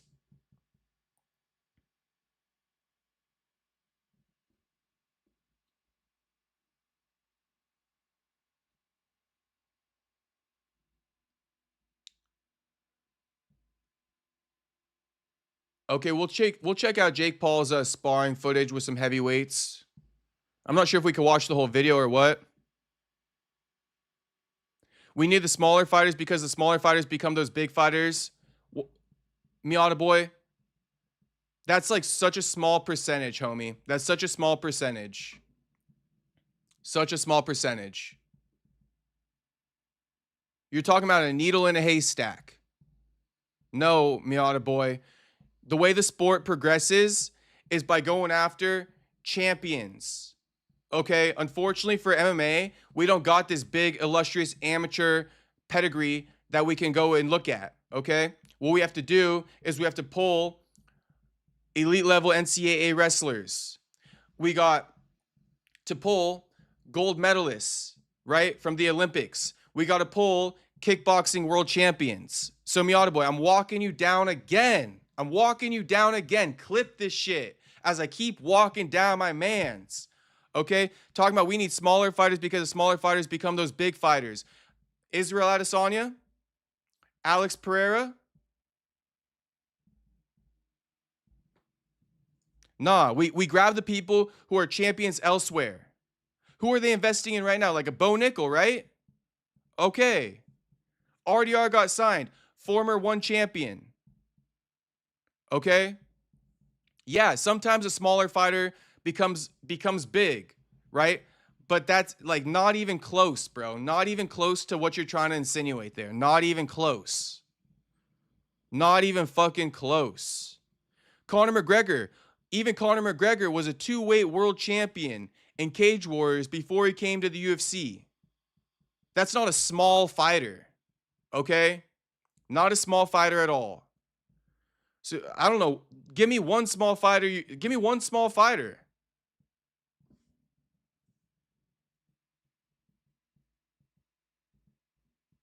I've got 6 ads in a row. Rent can't be that high. Shit, you finna get more. You finna get more. You finna get more.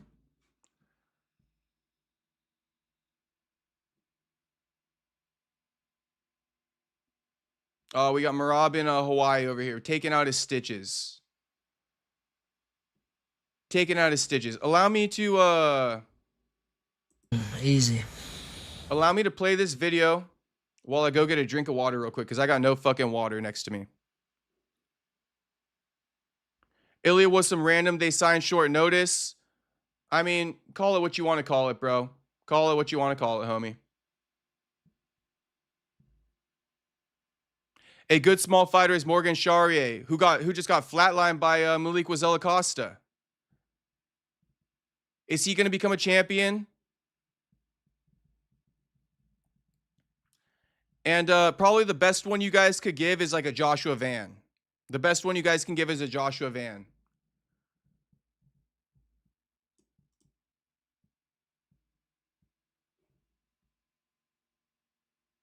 All right, let me go grab some water real quick while you watch this video. I'll come right back.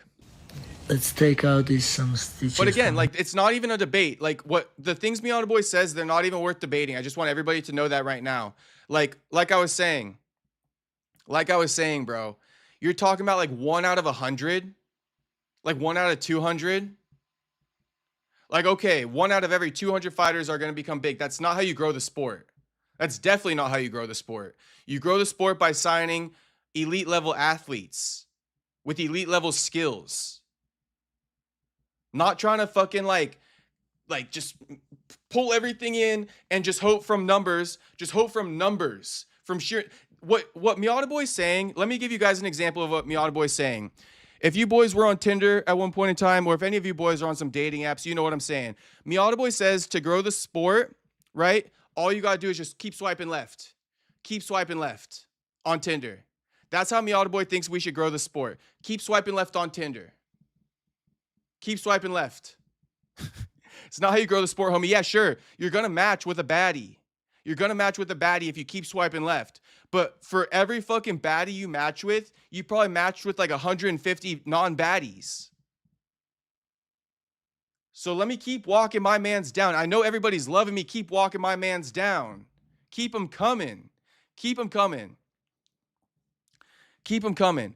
And Ilia was some random they signed short notice. I mean, shit, bro. Shit. I think you're disrespecting Ilia. I think you're disrespecting Ilia. He was undefeated when he came to the organization. He may not have been the biggest name, but to say that the UFC didn't see potential in him would be crazy. Because when you talk about a smaller name, you're talking about people who the UFC doesn't see potential in. Don't move the goalpost and involve Ilia Topuria in that, because I believe that the UFC saw potential in Ilia. Okay? I believe the UFC saw some potential in Ilia when they signed him. So let's not do that to Ilia. Okay? We're talking about fighters who just get signed off nothing, who the UFC sees no potential in. That's a smaller fighter. That's a fighter who gets paid nothing. That's like basically like a Jim Miller, right? Like a Jim Miller. Never was going to be a champion. Shout out to fucking Jacob Flores. Go get some water, G. Thank you. I'll be right back. Let me play this video of Merab taking out stitches. I think you guys like to see this shit anyway. Let's take out some stitches from here.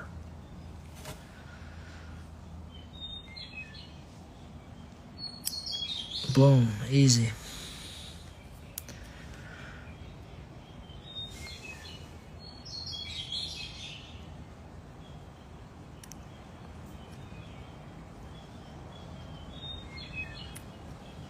Boom, easy.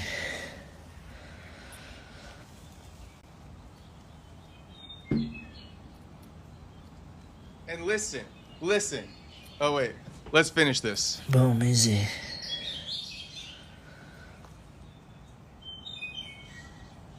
Mm-hmm. Boom, easy. That's it. Aw, damn. I'm such a dummy. Shit. Such a dummy. All right. Just cuz. Let's take out some stitches from here. My bad.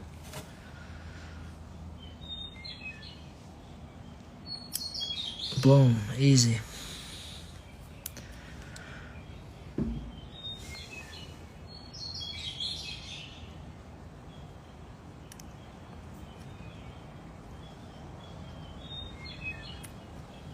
Boom, easy.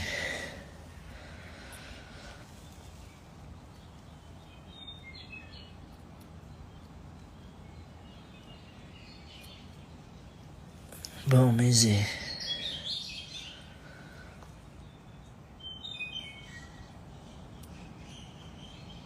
Boom, easy. That's it. Let's Now, what I was going to say, you don't gotta like it. You don't gotta like the things I'm saying, but you finna respect it. You finna respect it at the end of the day. You guys are gonna respect this shit. I promise you that. You don't gotta like it. You don't gotta like it, but you're gonna respect it. Ilia is the gnarliest fighter I've ever seen, finishing all these legends with his confidence. Calling when he would KO Holloway is insane. Who has never even been dropped or who has never been dropped even. Yeah, I know, it's crazy. It's crazy. To call a KO on Max Holloway and deliver that. I mean, he had been dropped in that Gaethje fight. I'll give him that. But that was insane, bro. And that's coming from me, a big Max Holloway fan.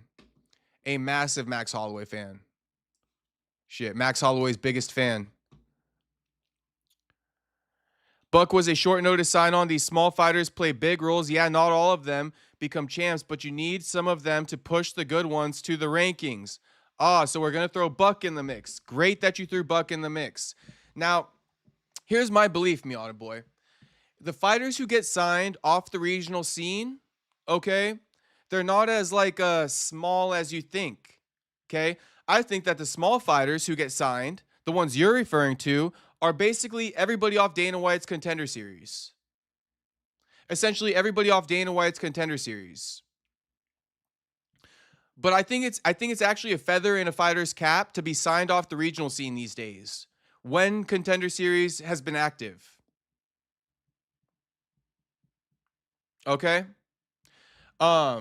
So throwing Buck in that mix, I don't even think he was a small fighter, so to speak. Yeah, he was signed on short notice, but why was he signed on short notice? Because he had just fucking knocked some dude the fuck out the week before, and they saw potential in him. They scouted him. Buck had already had a Bellator career before the UFC. Thank you, Dylan. Buck had already had a Bellator career before the UFC. Okay? So Buck ain't even one of these small fighters you're talking about, bro. It's a flex to get signed without fucking having to go through Dana White Contender Series. That shit's a flex. All the people signed on Dana White Contender Series, these are the swipe lefts we're talking about. Sorry, whoever catches a stray. Okay, sorry, whoever catches a stray. But I'm not taking it back. And shit, to that point, shout out Jamal Hill. Shout out Sean O'Malley. Okay? But again, it was pretty apparent Sean O'Malley was a star instantly on Contender Series, so that one worked out for him. Jamal Hill is more so towards the example of a small fighter who became a champion. Jamal Hill is that example. Joshua Van is that example. How I'm making these points for you, homie? Come on now. Come on, bro. How the fuck I'm making these points for you? I'm literally helping you make your own point. Dana White Contender Series is whack. It is whack. I mean, I've been saying it's whack, Jacob. I've been saying it's whack for a minute. But I did give it a shot a little bit more this last year. And I do see some of the hype, but it's both. I think both things are true. Contender Series is both whack, and yes, they do get some good guys coming on there. Like a Protez even. Right? Protez came through Contender Series. But there's a lot of whack guys who come through there too. But it's getting better. It's getting better. I think that for a while, Jacob, the Contender Series, it was pretty whack. I think it's getting a bit better now, though. I do think it's getting a bit better. Hawk, shit. Hawk is in here. I remember Hawk dropping in the chat like it was yesterday. Hawk dropped in the chat telling me he was failing his classes. He wasn't fucking hopping in the streams for that reason. Here he is fucking a month later, making my once in a blue moon appearance. I'm not failing anymore. What we arguing about? Shit, right now we're arguing about, let me lay it out there again, because again, Miata Boy, this is Miata Boy's problem. He only wants to talk about his points and he never wants to acknowledge my points. Okay, because what did I tell you guys a second ago? Right, I've acknowledged Miata Boy's point like 5 chats ago. I've literally acknowledged this guy's point like 5 chats ago, but he keeps coming at me with new things about smaller fighters. Brother, the end-all be-all is that the smaller fighters that you're talking about, swiping left, is not how you grow the UFC. You grow the UFC by scouting, okay, and signing champions from organizations, signing Olympic-level wrestlers, so to speak, signing NCAA champions, so to speak, right? The same way in boxing, because we got Olympics in boxing, right? We got Olympics in boxing. So the same way you sign Olympic silver medalists, Olympic gold medalists, right? How about, and I don't even like to use her as an example, but look at Ronda Rousey, silver medalist in judo. Look at Kayla Harrison. Was she like a gold medalist in judo? Look at Henry Cejudo, a gold medalist in wrestling. Need I say more? This is how you grow the sport. You don't grow the sport by signing smaller fighters. No, it's so wrong. Completely wrong. Completely wrong. You grow the sport by going after elite level talent. And in boxing, you can find that through the Olympics. Why do you think? My God, man. Why is he here then? Scouting USA Boxing. Because I just told you, this is how you grow the sport. You find the elite fighters in the amateurs who are dominating, winning tournaments. Okay? You don't just keep signing no names, anybody's. When you talk about small fighters, okay? When we talk about small fighters who don't really get paid, right? We're talking about journeymen. We're talking about journeymen. That's not how you grow the sport. You don't grow the sport with journeymen. You use journeymen to prop up, right, the fucking elite fighters that you're signing. The Olympic competitors. So yeah, smaller fighters, aka journeymen, they grow the sport because they fucking prop up the real fighters, the people who have actually accomplished something. And shout out to Asa Stevens. Look at this. Chef Ipono says, Dana White, you need to get Asa Stevens and Noah Timoteo. Yeah, shout out to the Hawaiian boys. Shout out to the Hawaii boys. We get an Asa. I mean, I told you guys already. Everybody who's been in the stream, knows that I name dropped Asa Stevens, and I literally said Asa is one of the people that Dana White could sign to his promotion. I literally told you guys that. I'm not going to restate the whole point, but just go back to, I think it was Friday's stream, talking about the Muhammad Ali Act. I literally told you guys, Asa Stevens, one of those people. I literally asked Asa Stevens. Shit, because you boys know I love to show you when I really do this shit. You boys know I love to show you when I really do this shit. Okay? In April of this year, me and Ace did an interview. Okay, and look at this clip right here. Look at this clip with me and Ace right here. Asa Stevens on if he would ever sign a Dana White's TKO boxing league. Okay, we been did this shit. Okay? But go tap into this interview. This is actually a good interview if you guys want to know about Asa Stevens. He a great young man. Asa Stevens a great young man. I wish him the best. Been through a lot in his life. Still trying to fucking make it to the top. Got no one holding his hand. You see the caption right here for the title of this interview? All I know is boxing. All this kid knows is boxing. He got no other option in life. It's only boxing. Sold out for it. You got to respect it.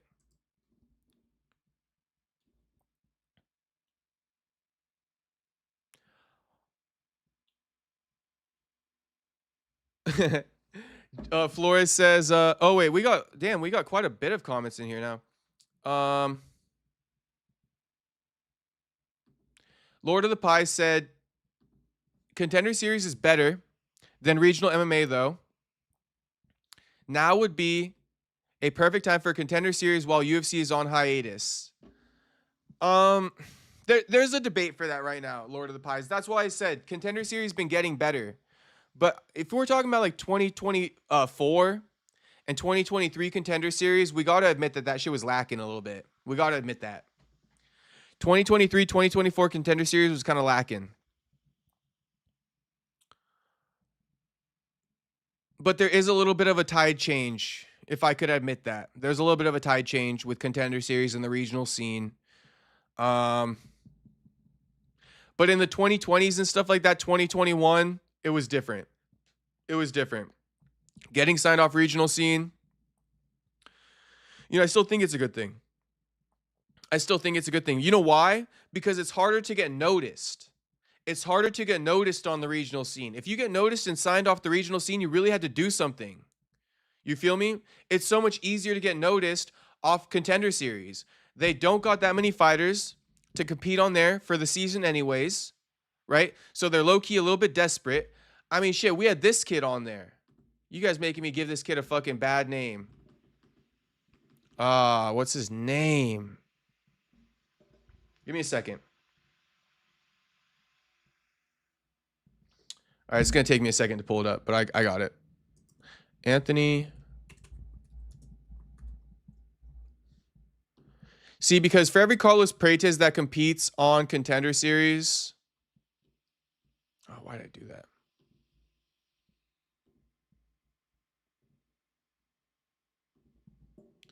We had this kid, Chasen Blair, compete on Contender Series twice. Got knocked out by Cody Steele. Then he got on there with Samuel Sanchez, got knocked out again. So, like, there's this too on Contender Series. This kid's getting opportunities, and he's not delivering.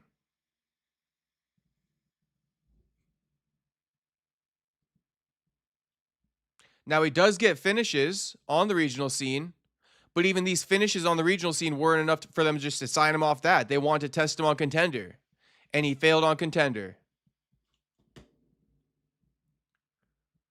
So yeah, for every good fighter that gets on Contender, you get some of these guys too. Chase and Blairs of the world.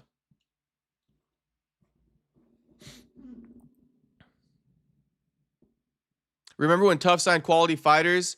You know, Tough might be the best example for a Miata boy. Tough might be the best example for a Miata boy because Tony Ferguson really wasn't shit, right? Tough is what made fighters. Tough made so many good fighters, bro. I remember that shit, Dylan. Not anymore, though. It's crazy. Shout out to Hawk, though, for making his grades improve. Flores goes, I'm with you, bro. Contender Series is swipe left. If you read my last comment, all to feed the UFC train that has to leave the station with fighters from their own programs to monopolize the industry. Let me read that again. All to feed the UFC train that has to leave the station with fighters from their own programs to monopolize the industry. Oh, I got you. Because I think what you're trying to say, Jacob, is that the UFC likes to sign fighters off Contender Series because it forces them into these small contracts, these small 12 and 12 contracts. And the monopoly could have something to do with the fact of like them competing for Contender Series over the other organizations. But Flores also added, he goes, they willingly pass on high-level fighters and miss out on guys like Paul Hughes because they won't offer them enough. Shit, I made your point for you without even reading it, homie. Literally made your point without even reading it first. Contender Series are guys that are willing to take a low check.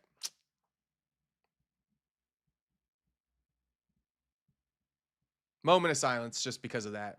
Just because before I even read homie's chat, I knew what the fuck he was saying. Okay? We don't got Paul Hughes. UFC don't want to pay him. But we're growing the sport, right? But we're growing the sport by signing fucking scrubs off Contender Series. And they're not all scrubs, but I'm fucking entertaining. Okay? So don't always take everything I say so fucking literal. But shit. I mean, come on now. This is one of the greatest points to this argument. Shout out to Jacob Flores for that. Okay? We don't got Paul Hughes. We too busy fucking signing some other cheap dudes off Contender Series, swiping left, trying to find a Paul Hughes. You feel me? Just use the imagery. We don't got Paul Hughes, but shit, we could keep swiping left till we find one. We could keep swiping left till we find one. Crazy. Crazy. That's a great point, Flores. That's a great point. Hawk, wait, so the argument is that UFC needs to sign better fighters from different organizations? I'm still a little lost. It's because, dude, I got to stop letting homie get us on these rants that mean nothing, too. But we were just talking about how,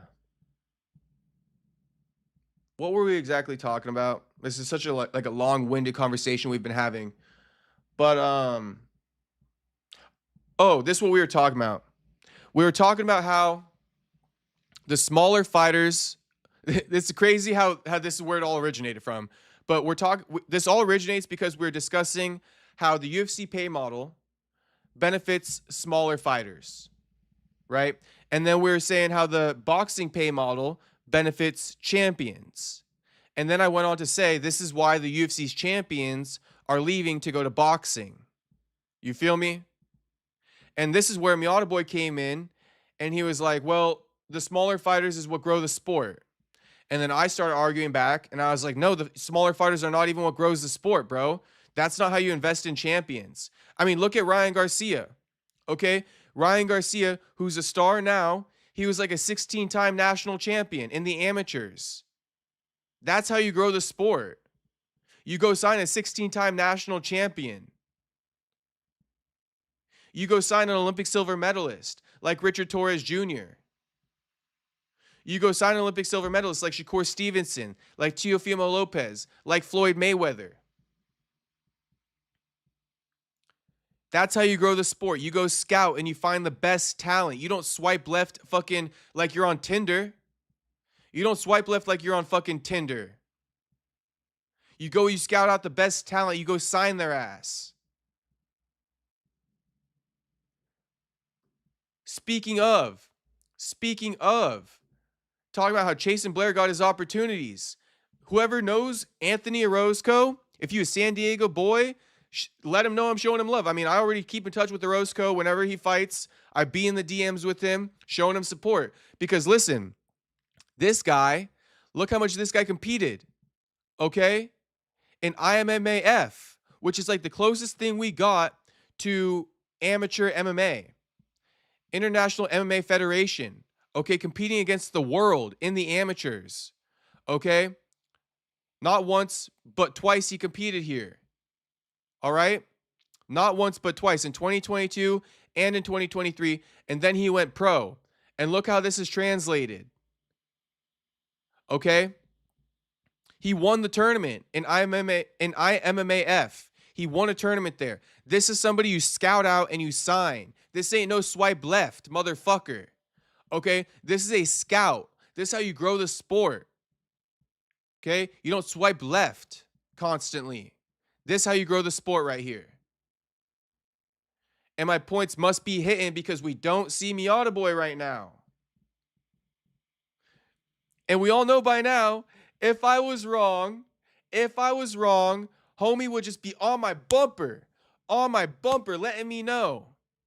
Because nothing makes homie happier. Okay? But shit. I walked him down. Walk him down. You boys feel me? Okay? And homie ain't got one fucking shot on Contender Series. 7-0. Or 8-0. Ain't got one shot. Amateur world champion. Soon to be a Cage Warriors champion, I'm sure. Just so you guys know. Just so you know. Okay?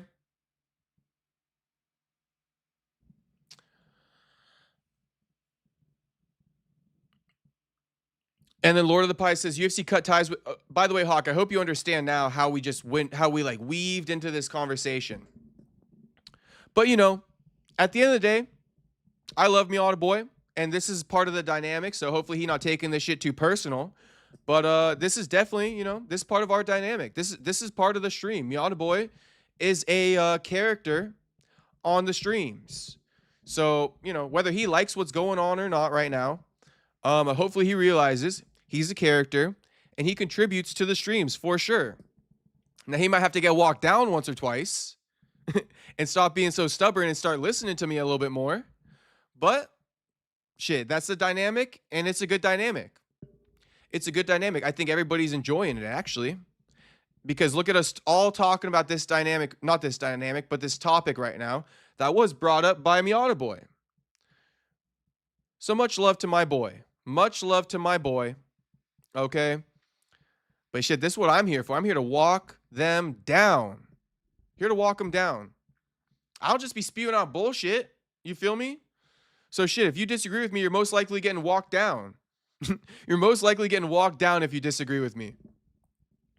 Blood Diamond is a really good low-level MMA fighter. I'm not tapped into Dana White Contender Series, so I can't comment. Okay, I got you. Much love, Miata Boy. Much love, my man. Miata Boy had good points. Yes, that's what I was saying. You know, it's a catch-22. Obviously, we finna argue, but I'm never going to deny that it's not a good dynamic because it definitely is. I've even thought that off stream. I'm like, you know what? Me and Miata Boy going back and forth, it's a good dynamic. I wonder if he even realizes it or if he's doing it subconsciously. But it's a good dynamic for sure. All right, let me read a few more of these. Shit, we just like yapping now. We just yapping. I was gonna hit like some other topics. Maybe we'll just hit the title of the video just so I don't underdeliver, but we'll move on soon. But everybody's loving this topic. Lord of the Pie said UFC cut ties with a bunch of promotions on Fight Pass, including LFA, so they're going all in on Contender. Lord of the Pies, I don't know much about that necessarily, but I did see Ariel saying that LFA apparently just like, I don't know, they didn't renew their contract or something. I'm sure you boys might be interested in this one. Let me just pull it up.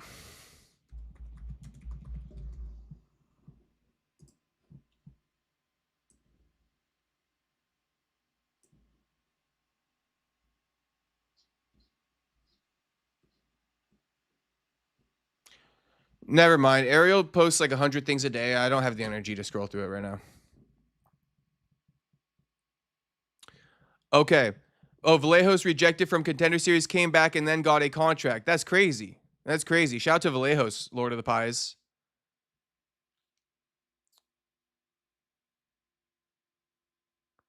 And then Flores says, not that Contender Series doesn't have good fights, just a red herring for the real MMA space. No, I felt you. I got you. Shit, I felt you is diddy as hell. But I got you, Flores. I got you. And then Hawk saying, oh, I get it now. Yeah, they got to get the best of the best. Come on now. We got to. We got to. Tuxedo in here. $2 dono. Thank you, Tuxedo. Tuxedo says, say it ain't so. Topuria quit UFC. Shit, he about to leave for boxing. He about to leave for boxing, brother. He gonna take his ball and move into boxing. And then Flores also said, what up, Tuxedo, though? Good to see you, brother. Flores says, even O'Malley said on Mighty Mouse podcast recently, the UFC doesn't need any of them, and mentioned Ilia Pereira himself. That's the problem. It's the brand, not the fighters. They have zero leverage today. They do. And the UFC makes it like that, bro. The UFC makes it so these fighters don't have leverage. Why? Why, Flores? I'm sure you know, but let me just state the obvious. Why doesn't the UFC want leverage for their fighters? Can anyone answer that? No, I'm going to wait on that one for a second. I'm going to wait on that one for a second. Okay? I'm going to wait on that one for a second. I want to see, how tapped in are you boys? I'm going to know based off whoever answers this. Why wouldn't the UFC want their fighters to have leverage? No hints, no nothing. You got the answer, drop it in the chat. Monopoly. That's a good answer, Flores, but I got a better one for you. Okay? I got a better one for you. Monopoly could be it, but I think I got a better one. If anyone wants to drop one more, I'll respond if one more gets dropped. Otherwise, I'm going to read a couple more chats. Oh, Miata Boy says, Dana White Contender Series, there's a good thing for the sport. Those and a lot of good fighters come from it. And when people underperform, they don't sign them. There are a lot of fighters that they don't sign. Yeah. Contender Series, like I said, it's getting a little bit better. But again, I think Flores' point kind of takes precedent when we talk about the UFC, right? Is passing up on guys like Paul Hughes for the people they sign on Contender Series. It makes no sense. It's clearly a financial incentive for the Contender Series, right? It's a financial incentive for Contender Series. The UFC can sign cheaper talent. Okay, so Hawk saying money, just money. And then Tuxedo saying because they're Jewish. All right. Here's the reason why the UFC doesn't want their fighters to have leverage. Why they're not making stars anymore, in my opinion. Because they don't want to do what Ilia's doing. It's clear as day that if the UFC makes a fighter a star, right, they're leaving the promotion for boxing. And the UFC sees that as a waste of their resources. Why am I going to go ahead and drop all this money on you, make you a star, invest in you, just to leave our promotion and go into boxing? Ilia Topuria, Exhibit A. Francis Ngannou, Exhibit B. Conor McGregor, Exhibit C. Tom Aspinall, right, hasn't even really defended his undisputed title yet. He already was talking about it with his daddy, caught on fucking 4K in the Ray-Ban Metas. Okay? There we go. Flores finally got it. Once they saw Conor get bigger than the sport, they would never let that happen again. Yes, so to speak, because, though, I believe Conor went over to boxing. I don't even think it was necessarily Conor got bigger than the sport. I'll just say on my end. I think it was because the whole thing of Conor getting so big, then he went over to boxing to make that real money. The UFC saying, fine, you want to leave us to go to boxing? Do it all on your own. Do it all on your own then. Make the name for yourself big enough to go into boxing. We're not going to do it anymore. That's why you don't hear Dana White saying that thing about Francis Ngannou where it's like, this guy hits like a truck. It's the equivalent of getting hit by like a 400 horsepower truck. Remember when Dana did that with Francis at the press conference? Completely glazed his ass up, right? In front of Stipe, who was the reigning champion. Dana don't do that no more. he don't really build these guys up like that no more. Because what happened when he did with Francis?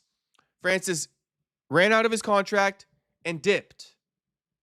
So I believe, to say it the fifth fucking time now, or the third time, the UFC isn't investing in their fighters and making them stars because they know what's going to happen if they do that. The fighter's just going to leave and go to boxing, because why wouldn't they? The pay model forces them into that.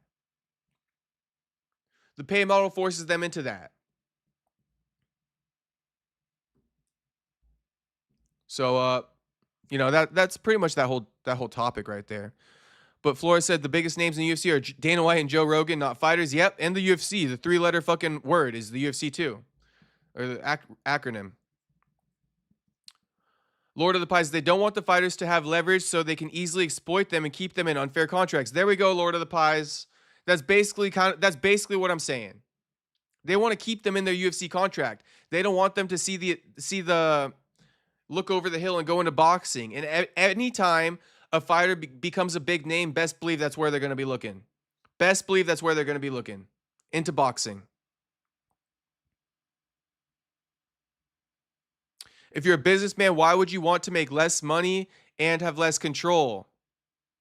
GSP leaving after winning the middleweight title. They want full control of what happens, a la the Ali Act amendment. Yeah, they don't like fighters having control at all. They saw what could happen and won't let it happen again. Yep, and it happened to them. It's like this, right? The old saying, fool me once, shame on you. Fool me twice, shame on me. Fool me 3 times, fuck the peace sign. But really, it just stops at fool me twice, shame on me, because how much more are you going to let it keep happening to you? You know it already. You know the formula. You know the method, right? That's why it's shame on me. Fool me once, shame on you. Fool me twice, shame on me. Because how many times are you going to let that shit happen to you? Tuxedo says fighters don't need the UFC to make them stars, though. That's where your theory is bunk. Conor wasn't a star because the UFC promoted him. It was his charisma, his virality, his performances. UFC can't stop that. Oh, Tuxedo Mask. Oh, Tuxedo Mask. Tuxedo Mask. You couldn't be more wrong, homie. You couldn't be more wrong, homie. The UFC put the fucking machine behind that man, Conor McGregor. The UFC put the fucking machine behind him. I'm talking they gave him everything. They put all the promotional dollars behind him, bro. All of them. They gave him that big face of Reebok sponsorship, bro. Where Conor was like, walking through the Reebok store, grabbing anything off the shelf that he wanted. That's never happened again. Also, when Dana White put Conor in his fucking sports car or something like that, and they drove down the block or whatever, all the documentaries they made on Conor, you feel me? Tuxedo, you couldn't have been more wrong on that one, homie. Conor, let me help you out a little bit, Tuxedo Mask. It's not like the UFC gave Conor charisma, okay? Don't get it twisted. It's not like the UFC gave Conor charisma. Conor has charisma. He is viral. He has great performances, okay? Don't get that part twisted. But what we're trying to say is that the UFC saw that in Conor and they pushed it. They pushed it. They put the promotion behind him because they saw all the potential in him. The same reason why I push a Joaquin Buckley, because I see all the potential in the man. I'm like, bro, send this guy to the fucking moon. Okay, $1 million fighter, Joaquin Buckley. Big ass knockouts, charisma for days. Okay, this is what the UFC likes to see. But why don't they do that for Buck? You feel me? And I don't, I know people are gonna get on my fucking ass for comparing Buckley to McGregor, but I did, and I'm not gonna take it back. But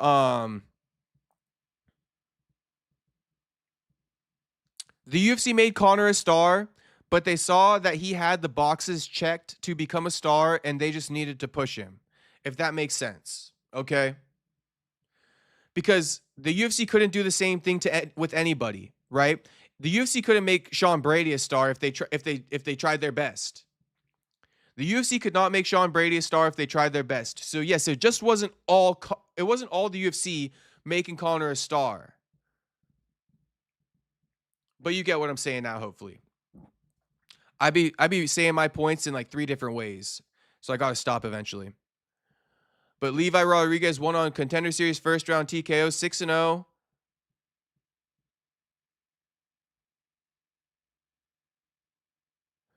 Okay, Miata Boy giving me some numbers for the guys they signed off week 10.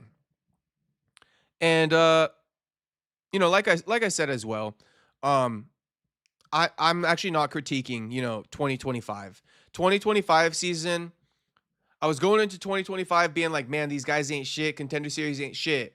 I was watching it this season and I was like, okay. Maybe it's changing tides now. So I'm really not even here to talk shit on the 2025 season. I will agree with you that they did probably sign some good talent off of there. But I guess time will tell, right? Because they haven't really all debuted yet. So we have to see how that plays out. But to my naked eye, when I was watching the fights on Contender Series this year, I was like, these guys might be able to do something in the UFC. They might be. It's not just like these random ass dudes they're signing anymore. Right?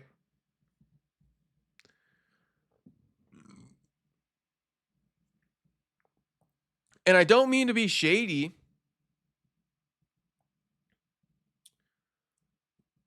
You know what? Sometimes things are better left unsaid. I don't always need to fucking say everything, so I'm gonna leave it alone. But I'm sure you guys can think of a few examples who got signed off Contender, who have been cut, who are still in the UFC, who aren't doing the best, right? I'm sure you guys can think of a couple examples yourself. We always got those ones too, and those are always going to exist.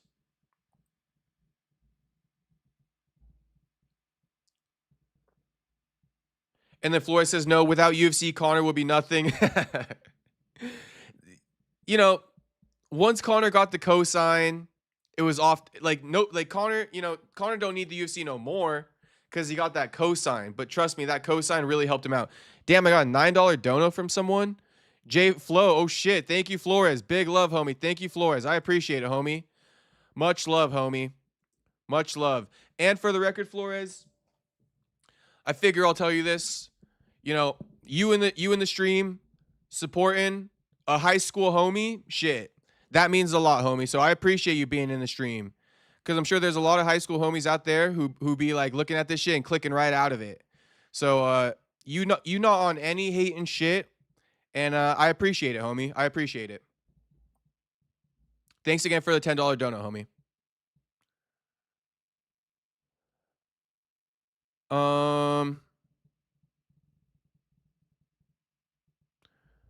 Miata Boy says they signed a... Wait, am I reading an old one? No, I'm not. Miata Boy says they sign a lot of good talent from there first. If they have a good showing in Contender Series, they get signed and there's already eyes on them, especially if they get highlights on there.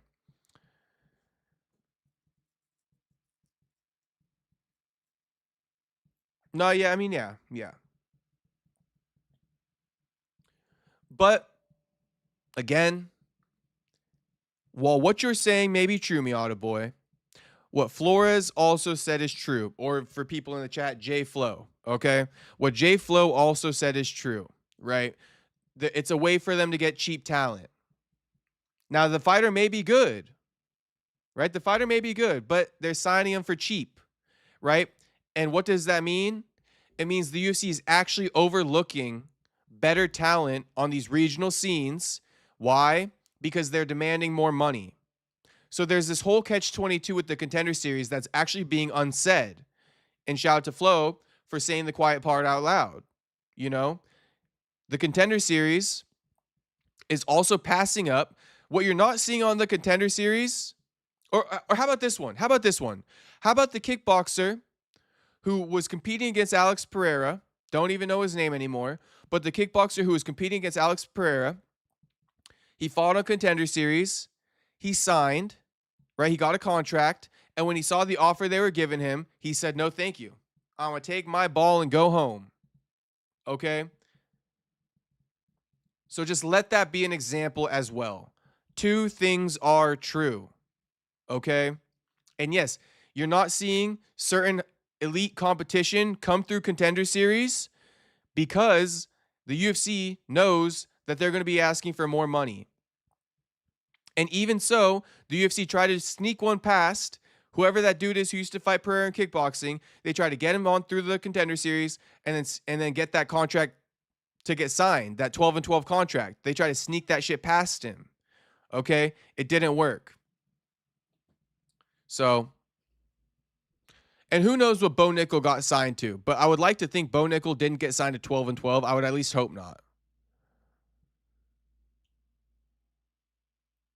Bro, Conor sold 2 million pay-per-views. If the UFC could make another guy like that, they would. You tripping. They wouldn't, though, Tuxedo Mask, because like I've been trying to tell you, they wouldn't, because that guy will just go to boxing. And the UFC would have spent all those promotional dollars on him just for him to get up and leave and go to boxing. I hope you feel me on that. There's no other way for me to really say it other than that. Like, that is the truth. You feel me? They saw their mistake in Conor, so to speak. They might not have learned their lesson there, but when Francis did it, they were like, oh, okay, we're not doing this no more. We are not fucking doing this no more. Gargoyle says, so he's off to boxing or has a super fight in boxing. No, Ilia's going to basically retire soon. Okay, Tuxedo wants a poll on who made Conor a star. All right, Tuxedo, you know I love a good poll. Who made Conor a star? Shit. I hate when like fucking I make these polls and then you guys don't agree with my point, but shit, we got to leave it up to the poll. The poll doesn't necessarily the poll can lie, but shit. I'm going to honor it. I'm going to honor the chat on this one. Who made Conor a star? UFC himself. Let's see what you guys think. Should we give a third option? Because really, I do think it was a third option. You know, I think it's both. I think without the UFC, Conor couldn't have become a bigger star as he became, right? And without Conor, the UFC couldn't have, you know, made as many pay-per-views, so to speak. Because Conor, on like the top 10 pay-per-views of all time, Conor got like a bunch. No third. Tuxedo, I think it's fair, though. I think it's fair to do both. UFC himself or both. Give me a second to think about it. I'm considering what you're saying. Who made Conor a star, UFC or himself?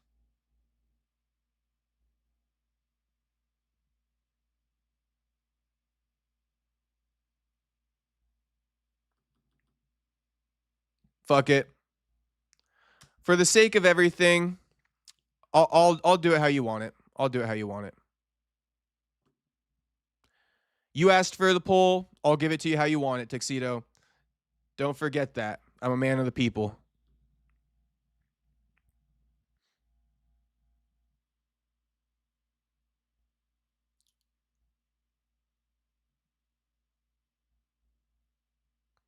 Everybody asking, so Topuria leaving for boxing?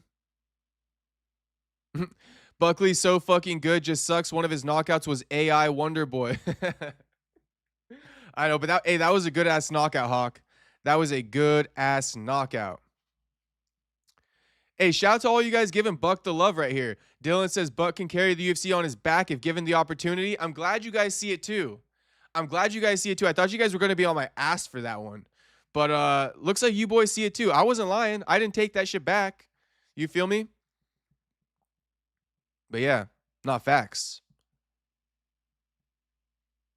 But come on now. Think about it. If the UFC made Joaquin Buckley a fucking star, I'm going to tell you guys, Buckley's leaving to go to boxing. And you can't blame him. You just can't blame him. These guys are prize fighters, man. They're prize fighters. They fight for the biggest prize.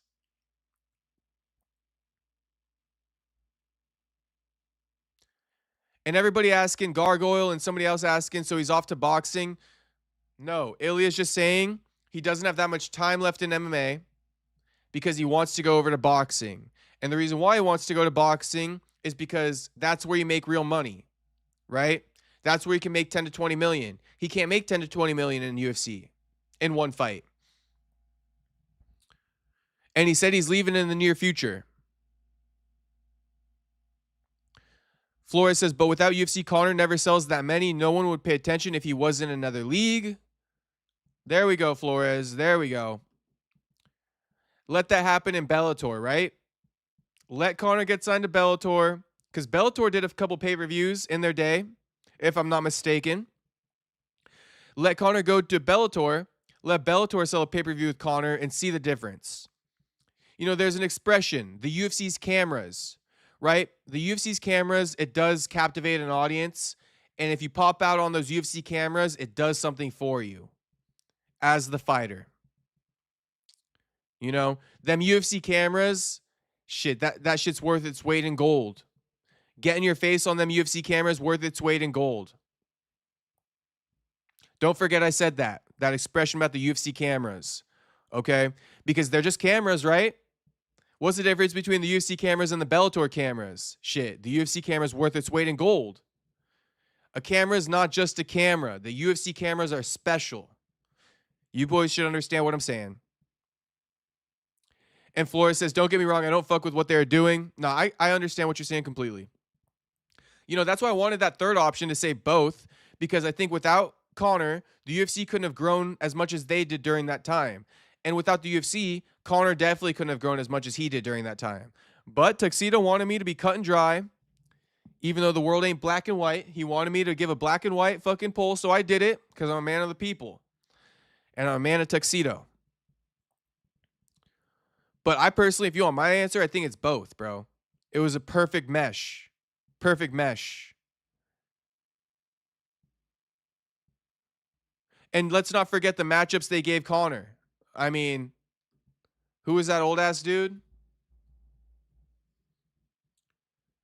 Bonus points if anyone can drop. Oh, Dennis Seaver. Dennis Seaver. Right? Never forget when Conor fought Dennis Seaver now. And even the Chad Mendes matchup. This was a good matchup for Conor, right? The UFC was even trying to be sly and give Nate Diaz to Conor on short notice after Dos Anjos pulled out. If you guys don't see that, you don't see that. But best believe the UFC was trying to be sly. They gave Conor favorable matchups every step of the way. Every step of the way. Marcus Brimage. Not Ivan, because he wasn't in the UFC.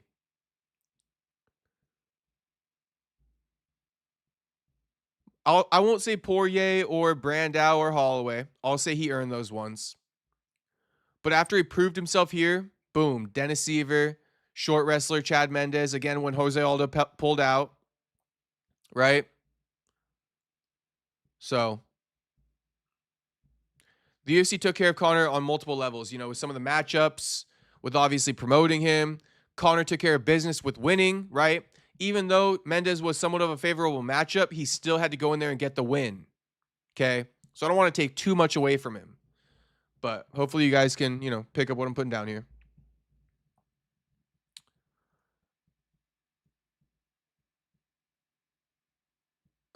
Flores says, I'm with you, Tuxedo, but the sad part is people don't pay attention unless it's UFC, at least for the casual. Yes, and now they pay attention to Conor because of that cosign he got. Because of the cosign. It hits different once you get that cosign and you're just like normal in people's eyes, right? But when you're not normal in people's eyes, I think a lot of people overlook how hard it is to become normal in people's eyes. It's not that easy. It's not that easy.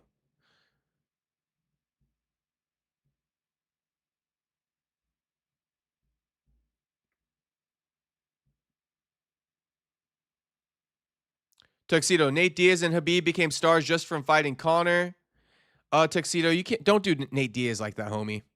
Don't do Nate Diaz like that. Nate was always a star. Khabib, maybe. Maybe I'll give you that one with Khabib.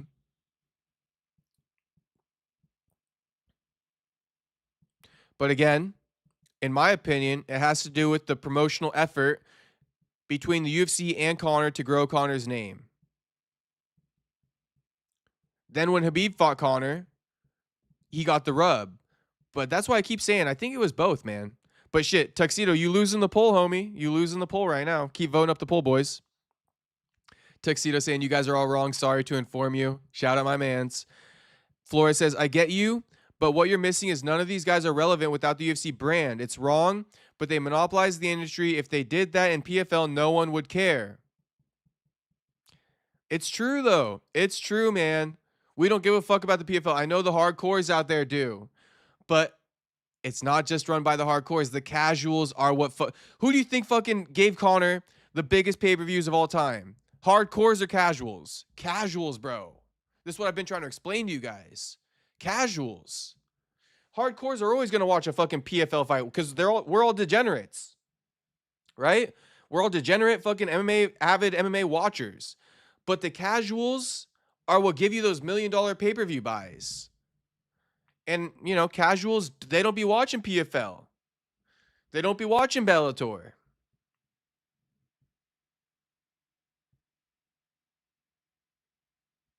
Flores saying they make 90 cents out of every dollar in the MMA. How could any other promotion make money? That's, I mean, essentially, that's what they be making, bro. UFC clean in house, bro. And they're trying to do that to boxing. Essentially, I mean, I don't even know like what the ratio is, but yeah, they essentially make like 90 cents on the dollar. Like it's fucking crazy. I heard another one where it's like for every dollar a fighter makes or something, the UFC they owe the UFC like $5 or some weird shit like that. Anyone heard that saying recently? I don't know where I heard it, but there was something I was watching. It was like an interview or something, but they were like, I heard that. Oh no. It was asked, Dana White got asked that in like a Barstool Sports interview. If anyone watched that Barstool interview, let me know what was actually said. But that dude with like the long hair, he does like comedy skits and he got like a beard or whatever. He was like, I heard that for every dollar a fighter makes, he owes you 150. Something like that. Something like that. Help me out if you heard that before. He shook. He know I'm right. Tuxedo, I don't think you're right. I'm even letting the poll decide. The Irish folk. And sorry I'm late on the chats. That's my bad.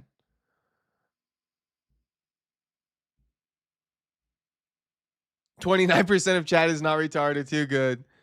Dennis Seaver. Yes, Flores. Dennis Seaver. Dennis Seaver. HT UFC gave Conor camera time, then it was his charisma. Yeah. There we go. It's both.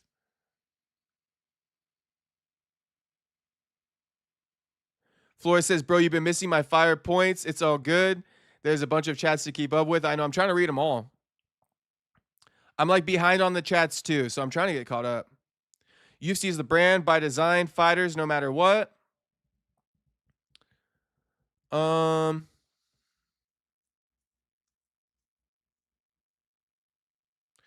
Boy says, if I was a MMA fighter in these smaller promotions, I push for Dana White Contender Series.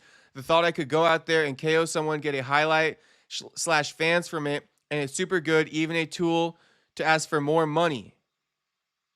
But they're not going to let you take more money from a knockout, Miata Boy, because there's 20 other people who will take a 12-12 contract who get the same quality knockout. And the UFC exploits that. But that's okay, homie. That's okay.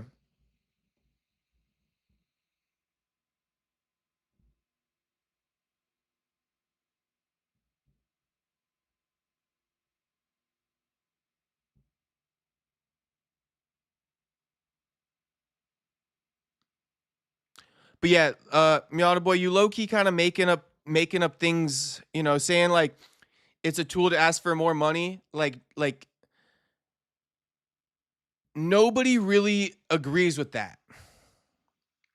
There's like some unsaid things that like I feel like we all operate under the same basis of understanding. And then you come in here and you hit us with like it's even a good tool to ask for more money, but we're all operating under the understanding that Contender Series, you can't ask for more money. I just gave you the example of the kickboxer who competed with Alex Pereira. The UFC offered him a contract off Contender Series and he turned it down. You don't think he tried to negotiate or something before turning it down? You think he just said no? Of course he didn't just say no. He said, I think I might be worth a little bit more than this. How about this much? And the UFC said no. And he said, okay, then I'll take my services elsewhere. So you do a good job, Miata boy. I'll give you credit. You do a good job of sneaking these points past where like we all operate under this basis of like understanding that nobody can ask for more money on Contender Series. You just can't, you know? You almost snuck that one past me. You almost did. But like I said, kickboxer who used to compete with Alex Pereira, who turned down the contract, is Exhibit A as to why your point is flawed. And that's why, you know, you should try to operate under the same understanding we all are here. You know, not just start making up your own points. Like, you got to make up a point, but make up that point under the understanding that we all have. That's like kind of saying, I want to see Islam Makhachev fight in March. Well, shit, that's Ramadan.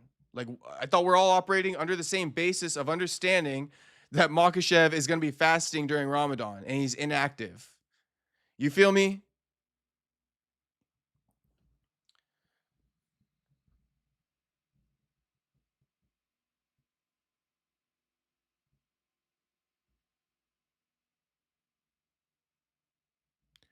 Tuxedo says, look how hard the UFC tried to make O'Malley a star and he's nowhere near McGregor.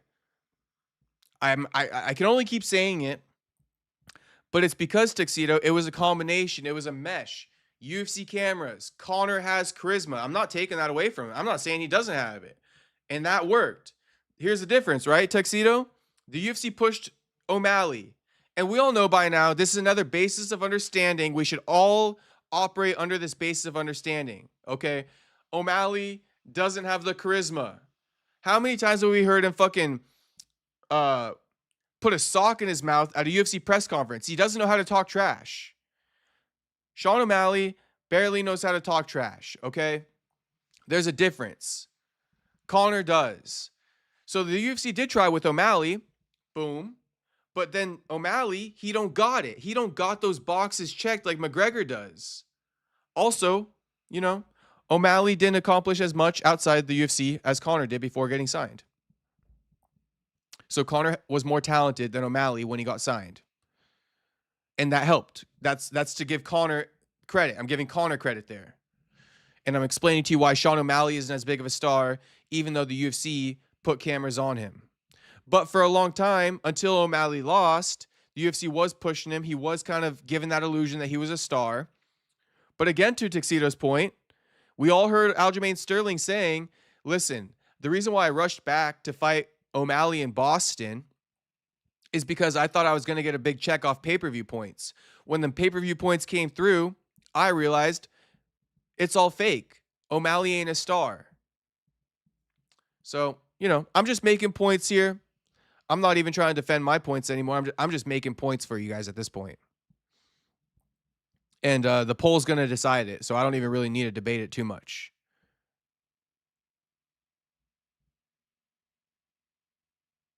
So if UFC can make stars, why is the women's division so shit? Tuxedo, it's because, I'm going to fucking repeat myself again, it's because of the option you didn't want me to put in the poll. Because it's a 50-50. It's a dance, brother. It's a dance. The UFC can only do so much. It can only do so much. But believe me, they do something. Them cameras do something. Yoan is a big star. Gargoyle, please, brother.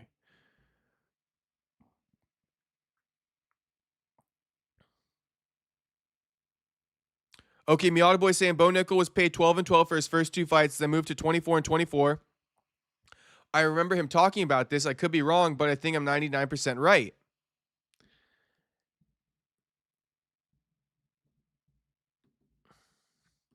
And, you know, even with this one, like, I'm not even really debating anymore. Or, you know, I'll debate when necessary, but for this one, I'm not debating too much. Because, like I tell you, boys, I just want you guys to understand this about me right now. I'm more of a fair guy. Like, I'm just a down the middle guy. Like, anything I say is more so down the middle. Like, I will never lie to make a point. I'd rather be wrong. I'd rather admit I'm wrong than lie on camera to make myself seem right. Straight the fuck up. Okay? So to Miata Boy's point of the Bo Nickel thing, getting paid 12-12, genuinely from my heart, this is how I feel about it. It's like, yeah, I mean, what did he accomplish in combat sports? He was 3-4-0. You feel me? What was he, 5-0? Like, I mean, shit. Like, I wouldn't want to give him more than 12 and 12 either. Because what I'm going to give you, 50 and 50, just for you to stink it up on the big stage? So if they offer Bo 12 and 12 and he took it, then fine. But I do think it's different with like people who have actually made money in combat sports. I think it's a bit different there. Who have created actual fan bases in combat sports. Coming from NCAA wrestling, it doesn't translate as much. It just doesn't.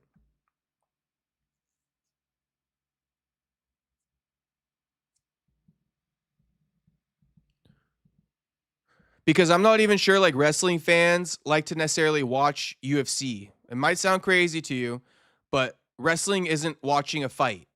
Kickboxing is watching a fight, right? UFC is watching a fight. So there's a little bit more translation there. That's why I think Mr. Kickboxer that Pereira fought before denied his contract because he can go get money elsewhere. He's more accomplished in combat sports, so to speak. I'm not going to explain that to death, but you should pick up what I'm saying there.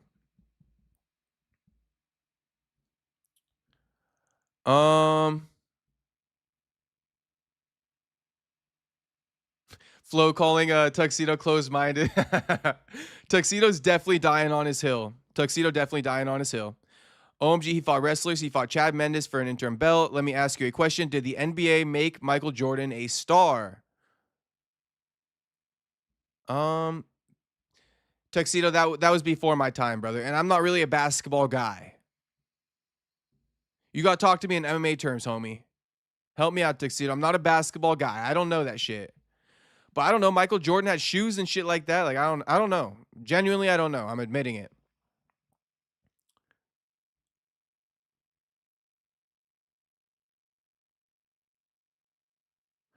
Miata Boy says Conor was a small unknown guy. Yeah, he was signed to the UFC. Cage Warriors was kind of small back then, and Conor was quiet. Then he started getting noticed. All right, Miata Boy. One for the good guys. I guess that makes Tuxedo the bad guy. Tuxedo, oh, thanks for a $2 dono, homie, once again. Tuxedo says the poll is just an IQ test that 75% are failing. Tuxedo definitely closed-minded on this one, but that's all right. That's all right. I won't be. I'm keeping it objective. You'll never see me not keeping it objective. Tuxedo with another $2 dono. Thank you again, homie. Much love. He goes, UFC is a front for Jewish gambling mafias. Oh my goodness. Oh my goodness, homie. Okay, let's hear what Hawk got to say. Yes, imagine Jordan playing for literally any other organization. Nobody would watch that shit. No, name one other basketball organization. Terrible argument. Wait, that was kind of mean. Wonder Boy would be disappointed. I'm sorry, Tuxedo. Don't worry about it, Hawk. Tuxedo wants the smoke right now. Tuxedo wants the smoke. Don't feel bad. He asking for it and he giving it. Tuxedo asking for the smoke and he giving it. Okay, so it's okay. We smoking right now. Shit, we might be smoking on Tuxedo when this poll's all said and done. We might be smoking on that Tuxedo pack. You feel me? Shout out Tuxedo. Tuxedo says the schmo. I'm not sure about the schmo. Flores says that's a terrible argument. The NBA is legal monopoly with employees with players association. UFC is not a legal monopoly with independent contractors. NBA has teams that bid and get to decide how much they want to pay. With UFC, you're trapped in and have sunset clauses.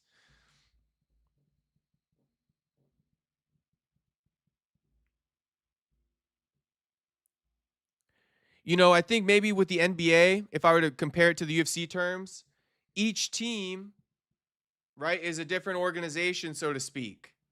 They're all bidding for players. There's only one organization bidding for MMA fighters. It's the UFC. UFC is the only game in town. Yes, there's the NBA, right? But look at the NBA like boxing, right? And then look at the teams like the different promoters in boxing. They're all bidding to get these fighters.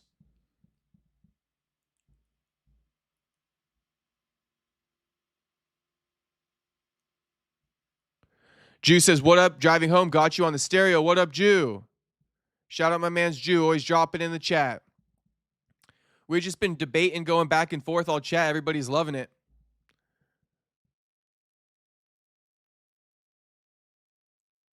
If UFC was a legal monopoly and fighters were employees, instead, things would be way different, says Flores. The Russian kickboxer Artem fought Pereira. Yes, he did. Dylan says, Poton was an industry plant to fight Izzy. Prove me wrong. No, they definitely signed him to fight Izzy, Dylan. They definitely signed him to fight Izzy.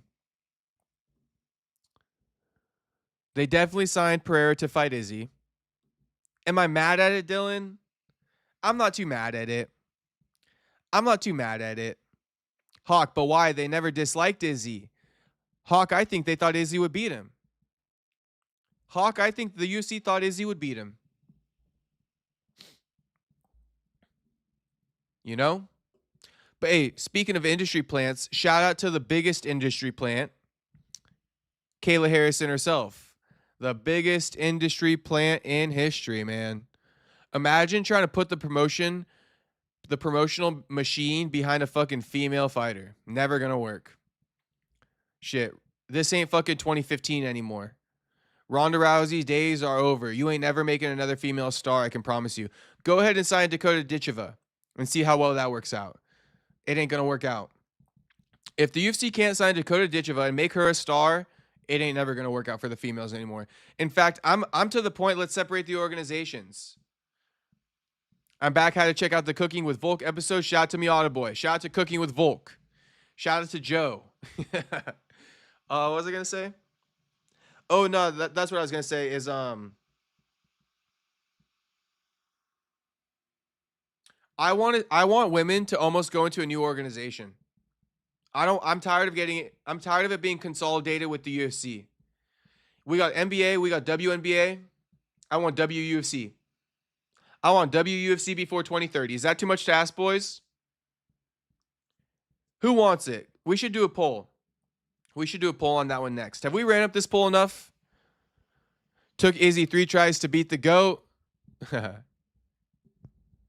Shit. Well, 2 times in MMA, Hawk. But if you're talking about kickboxing, it's like 4 times, bro. It's 4 times. I think Pereira got 3 wins over Izzy.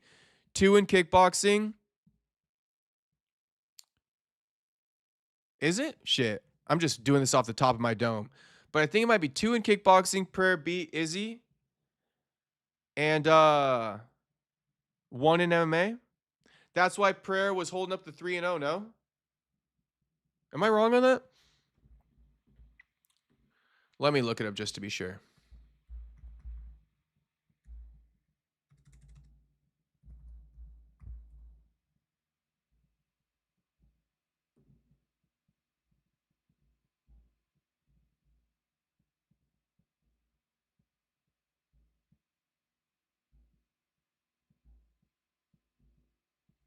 One fight with Izzy.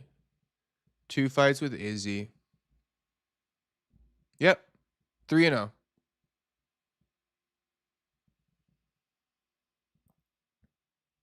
So you're right. You're right, Hawk. That's my bad. You're right. I was just trying to piece that shit together. But you're right, Hawk. Took Izzy 3 tries to beat Pereira. You 100% right, Hawk. You 100% right, homie. Maybe if Kayla was a female. Ha ha ha. Too good. Too good. Man, I love a good joke like that, Hawk. I love a good joke like that, homie. Everybody. No, you're not tripping, Hawk. You're not tripping. I was tripping. I was tripping, Hawk. You were right, Hawk.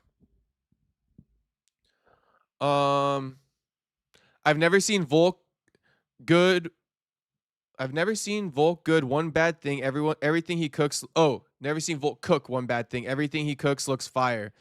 No, that's true. Volk a good chef now. Volk a good chef. I even saw him make something one time with where like he made he fried something, But he made the breading out of like some noodles, some dry noodles. I was like, damn, Volk's a genius. Wait, no, we both right because he lost 3. No, you're right. You're right, Hawk. Not Hawk. You didn't even say it weird. I fucking was trying to recall that shit real quick. I was having a bit of a brain fart. I'm not gonna cap with you. You were right, Hawk. Don't even question yourself. Shout to Volk and his cooking though. My favorite is the steak videos. I can't get enough of seeing Volk cook a steak. I don't know why. I'd be watching those shorts though of Volk cooking steaks and shit like that. Oh, Dylan, they need to have red and yellow cards like ONE FC for women to make the fights more exciting, and the WMMA fighters need to take acting classes to fake beef and promote fights. Yeah, bro, the women are just so clueless as to how the sport is run. It just rubs me the wrong way. Volk is a good actor too. The old man Volk skits are good. Yep, Volk's a good actor. You know, Volk's one of those guys, he good at anything he tries. He's just one of those guys.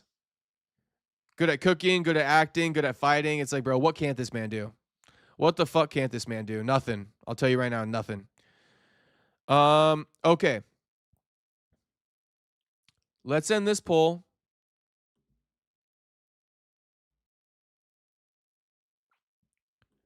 And let's end on one last poll. Should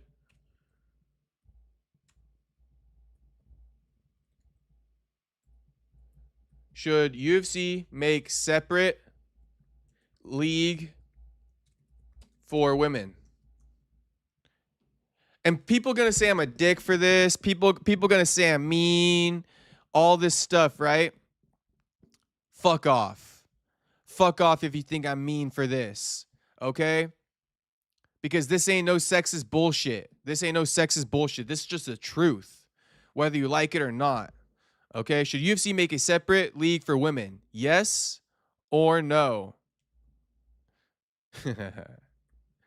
Shit, these polls be low-key like low-key a little bit evil.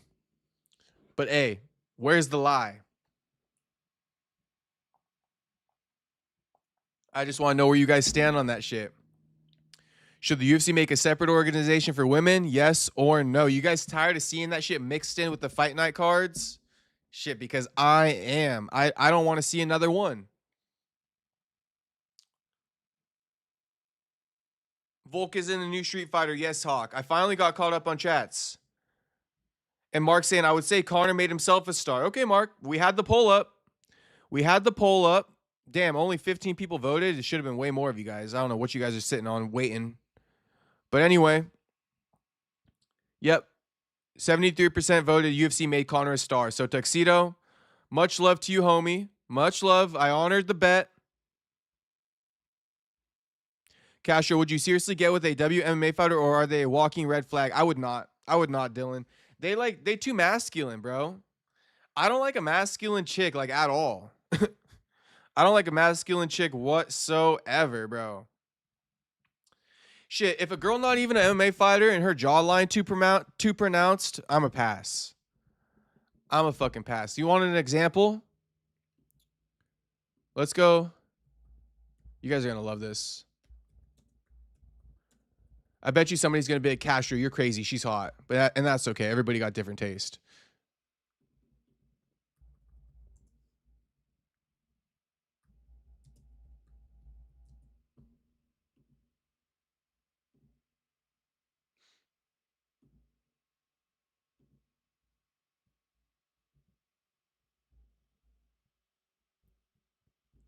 To Dylan's point, asking if I would get with an MMA fighter. This girl's jaw is so pronounced, I wouldn't even get with her. She not even an MMA fighter. But shit, those arms and shit like that, I'll pass. I will 100,000% pass. Like, no thank you. Them eyes is a lot for me too. You know what? Her nose kind of looks like she is an MMA fighter. Anyone think that chick's hot? There's got to be at least one of you. How about this one? Here's a better, more flattering pic of her. Still not interested. Shout out my man's Robert Whitaker. Look at this girl. She got a nice little body to her, right? Got a nice little body, whatever you want to call it. That jawline is crazy. That jawline is insane, okay? So, Dylan, I hope that answers your question, my brother. No, I would not get with a female MMA fighter. Never see. Oh, you know what? Never say never. As long as this woman exists,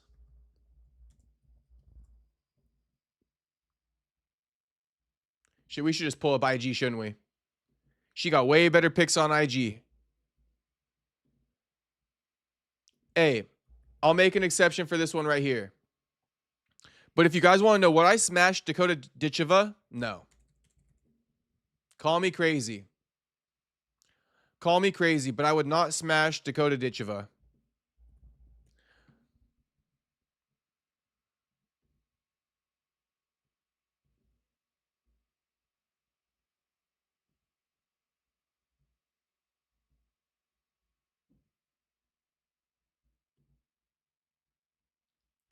But I would smash her. Oh yeah, Pauliana Viana. Shit, I hit it twice on Sunday if I wanted to. I hit it twice on Sunday. Crazy. Yeah, I know. I wouldn't really hit Ditcheva. I know people like her.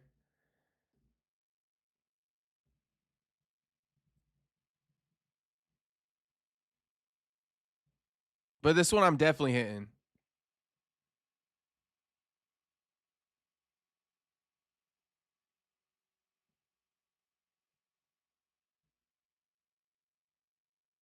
Spin for the camera?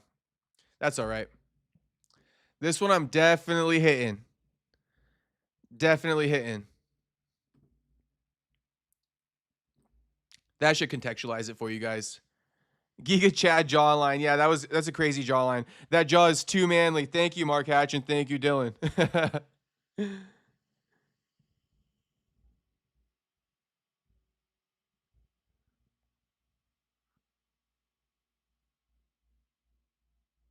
Mark Hatch says, yeah, I don't want to see women fight.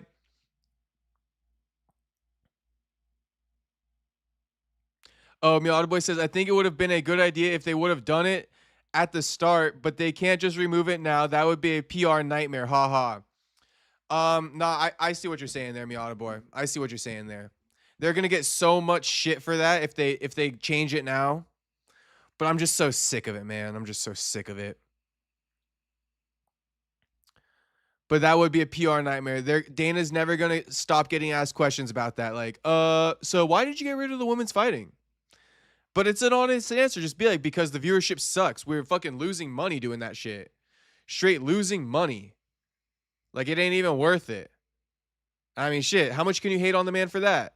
If he says we were losing money, it was a net loss.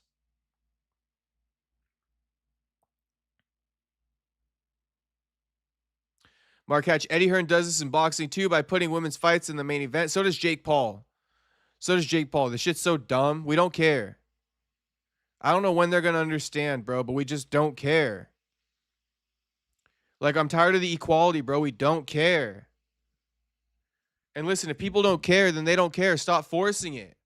Because, oh, it has to be successful. No, it doesn't. There's no market for it. So take your ball and go home and figure out your next career path. There's no market for you. Just accept it. Ruby Z Castro passed on Joanna. I definitely would pass on Joanna. AD Jacob, Rose Namajunas was beautiful her early years. Not sure what happened to her. Shit, AD, you setting me up. You setting me up, AD. We know what happened to her. Shout out Pat Barry. That was some crazy work. We know what happened to her. Pat Barry happened to her. Pat Barry made her fucking go to a buzz cut, bro. Can you believe that shit? She was so pretty. Pat Barry couldn't handle it. He made her go buzz cut. Insanity, bro. Pat Barry, man.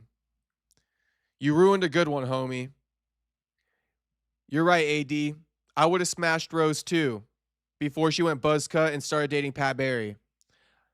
Now she just looks like a little boy. No offense.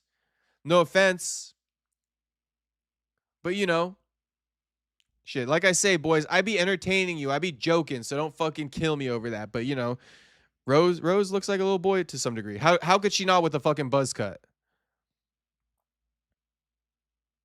Pat Barry made everyone lose on her. Damn, he ruined her. Malikan says N-O. So Malikan not for. It's a 50-50. I see the poll going back and forth. Shit, I'm going to get involved in this poll.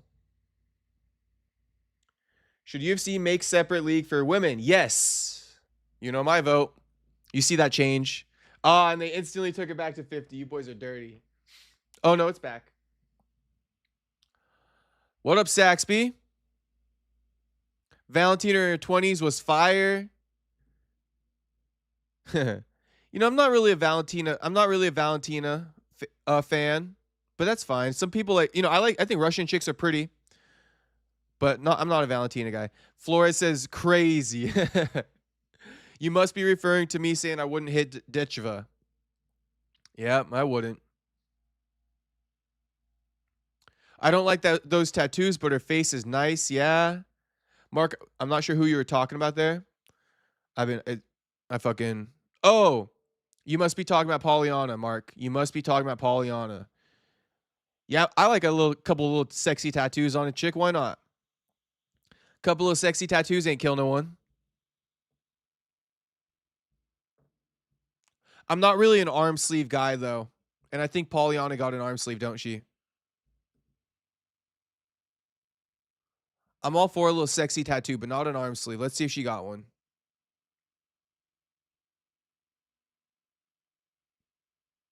Nope, she doesn't. She only got sexy tattoos.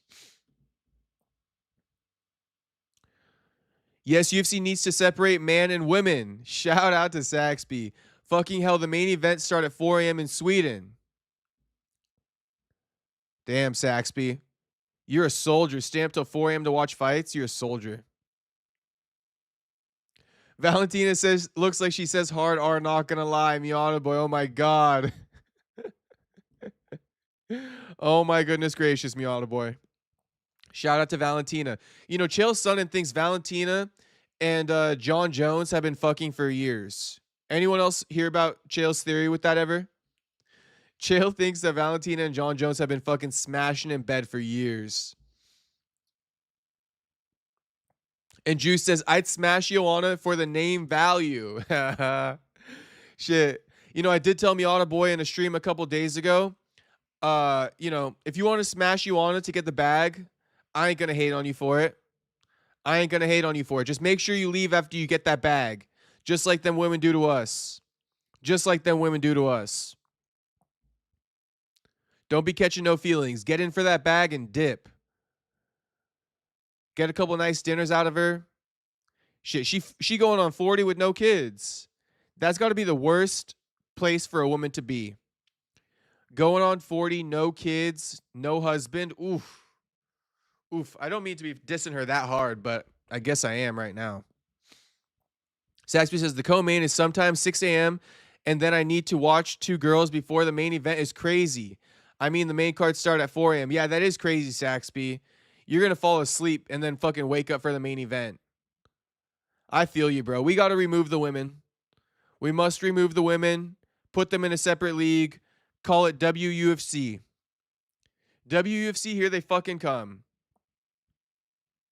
Wayne Kong is really pretty, but her teeth are a deal breaker. Damn, is Wayne Kong really that good looking, though? I mean, you know, I respect the Rice Bunnies. I respect the Rice Bunnies a lot. Like, you know, they're some of the most beautiful women. But she ain't no Stamp Fairtex, is she?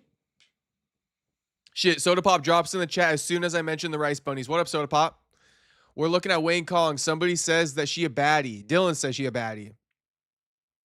Oh, okay, Dylan. Damn, she got no teeth. She's not showing her teeth here. And, I mean, I'm not going to lie to you, bro. She got a pretty face. This ain't necessarily my cup of tea. I'm going to keep it a buck. This ain't necessarily my cup of tea. But, you know, she got a pretty face. I'm not going to hold her. I'm not going to hold her. She got a pretty face. AD says, Jacob on point. Some chicks get the bag and dip, not the real ones. They hold you down regardless. That's facts, AD. That's facts, bro. And that's why, if you find yourself a golden retriever, shit, that shit hard to find. That shit hard to find. Women will leave for many reasons that you could never predict.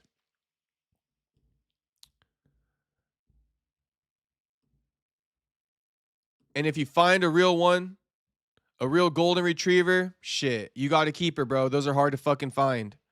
And treat her nicely. You know, don't be doing wrong by her. Treat her nicely. Because those are hard to find right there.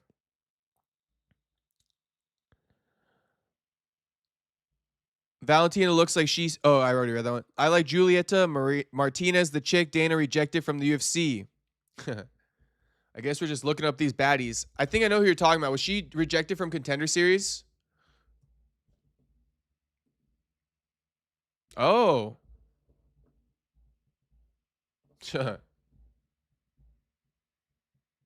Yep. I see what you're talking about there.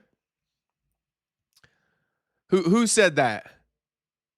Mark Hatch did. I see what you're talking about, Mark Hatch. I see what you're talking about. You see, though, this is all the women in the UFC are good for. Just to be like fucking talking about them like this. Too good.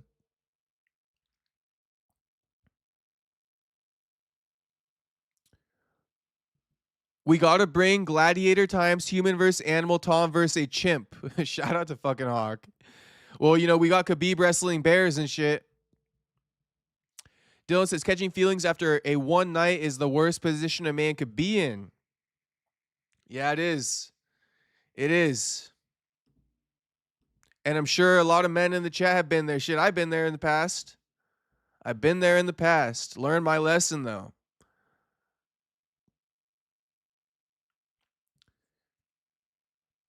And that's why I say, you got to dip your feet in that water and find out for yourself.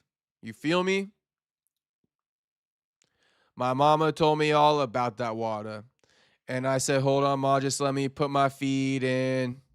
All right. Shout out Kodak Black. If you boys know, you know. You could be warned about that water, but you got to put your feet in. You got to dip your toes in that bitch and find out for yourself.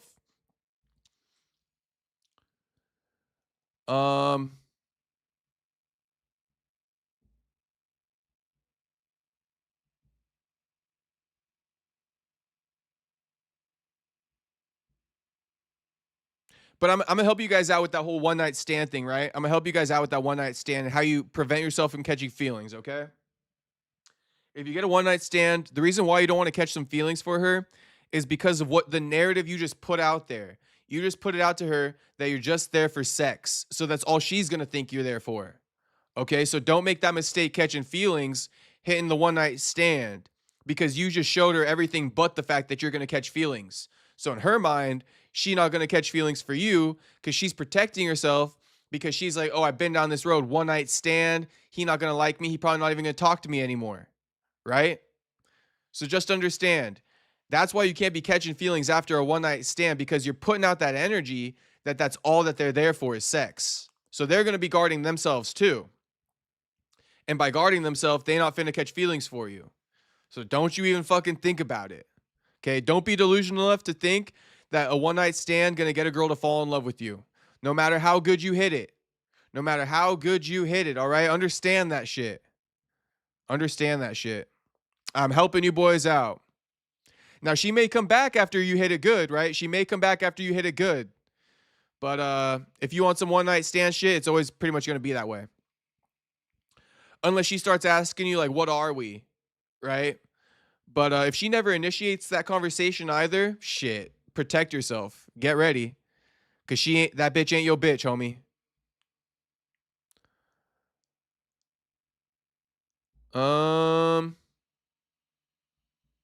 Valentina has the bag. She has like 12 title fights or some shit. Yeah. Fucking been champion since before I can remember. When does clip of Buck talking about snow bunnies drop? Soda pop shit, bro. I can show you guys it tomorrow. I mean, I can show you guys it tomorrow. I honestly don't know when I'm fully dropping the Buck interview. I got it pretty much fully edited. I'm gonna wake up early again tomorrow, finish editing it. But I got like the first hour and 15 edited. I just got to edit the last 30 minutes. But if worst comes to worst, I'll just show you boys the clip tomorrow. I'll give you guys that bonus clip tomorrow. All right? That's my word. That's my word. I'll give you guys that butt clip tomorrow. And for the record, you want me to tell you boys what I asked him? All right, I'm finna tell you boys what I asked him. I told him, I said, hey, so there was this viral clip of Demetrius Johnson saying that he doesn't fuck with black women because they bullied him in the past. Is that true? Is that true? And then Joaquin answered it, and he's like, all right, I feel like you're asking me that because a lot of UFC fighters, a lot of guys in this community, a lot of black guys in this community, we with white chicks. And then he's like, this is the reason why. Okay, so you guys can watch that clip. I'll play it tomorrow for you, okay? I'll play it tomorrow for you. But Buck was so shook when I asked him about that. He was so shook when I asked him about that. He's like, I'm not going to lie, that's a wild question. I'm like, I know. But it had to be asked.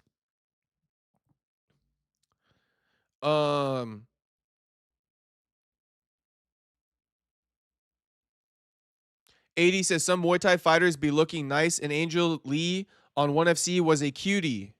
Oh, I think you're talking about Angela Lee.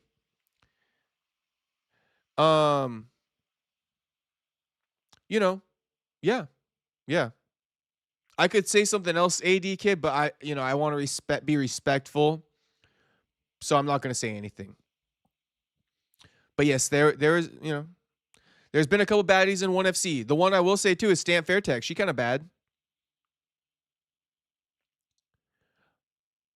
Mark says, yeah, she won some tournament, I think, and then Dana said that she was too young for the UFC. I remember her. How could I forget? Soda Pop goes, my friend said he found Manon Fiorot more attractive than Natalia Silva, and I couldn't believe him. I was disgusted. Oh my goodness gracious. Manon Fiorot? Ugh. That's one of the manliest faces in the UFC, bro. I think she's dating her coach. Oh my gosh, look at her picture too. Oh my God. Send this to your homie, Soda Pop. Send this to your homie and tell him he's fucking crazy. Oh, Soda Pop goes, my top 3, Natalia Silva, Luana Santos, and Alexa Grasso. Honestly, Soda Pop, that's not a bad top 3 at all. I'd probably just replace Alexa Grasso with Poliana Viana and call it a day. Luana Santos is bad. Natalia Silva, a cutie. Okay? And, yeah, I'd probably replace her with Poliana Viana. Talking about Alexa Grasso. But if you're one of those dudes with a foot fetish, you're going to love Alexa Grasso. Dylan says, there's a good reason why they say no sex till marriage. Shit. I don't know about that one, Dylan. Now, I want to be smashing. I want to be clapping some cheeks before marriage for sure. But if you want to be catching feelings, let me give you the opposite take on that. About catching feelings off a one-night stand and telling you boys not to do it. I've already told you boys in the chat already before, but I'm going to say it one more time for the new viewers. If you are going to catch feelings, then you got to treat her seriously. You got to treat her like you're taking her serious. You feel me? And I'm actually going to give you an option C out there for if you want to catch feelings with a baddie off a one-night stand. I'm going to give you an option C.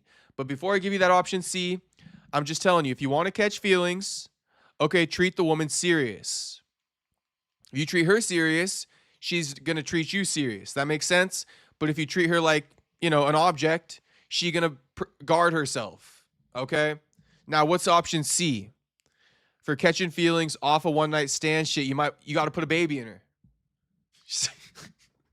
It sounds crazy, but I'm not fucking lying. You boys know I mean what I say. If you want to catch feelings off a one-night stand this shit, you got to put a baby in her. But that could also be a huge mess. So just know in the back of your mind, shit, she could still leave me. This is going to be a huge mess. But she locked in with me for life because we got a baby together now. Okay? So that's option C. That's option C for all my wild men out there. But you got to have some bread for that one. Best believe you got to have some bread for that one. Don't be putting no baby in some chick just because you jealous she's going to go get with another dude and you got no bread to pay for the baby or her because you're just going to put yourself in a terrible position. You're just going to be a certified idiot if that's the case, all right? You're just going to be a certified idiot if that's the case. All right? If you're going to put a baby in her to make her like you, shit, you better have bread for it. If you put a baby in her just because you're scared of her banging another dude and you got no bread for the baby and no bread for her, you're a certified idiot, all right? And you need to know that. Shit, there are quite a bit of certified idiots out there. It's okay. You know, us men, we're not perfect. But I figured I'd say it. Marcos, but I assume she rejected Dana or someone and that's why she didn't get the UFC contract, maybe? Homie asking it like it's a genuine question. I mean, shit. Just for jokes, I'm going to say, yeah, maybe. You know Dana got to hit all the female fighters before he signed them? Shit, you boys know I'm joking. You know I'm joking.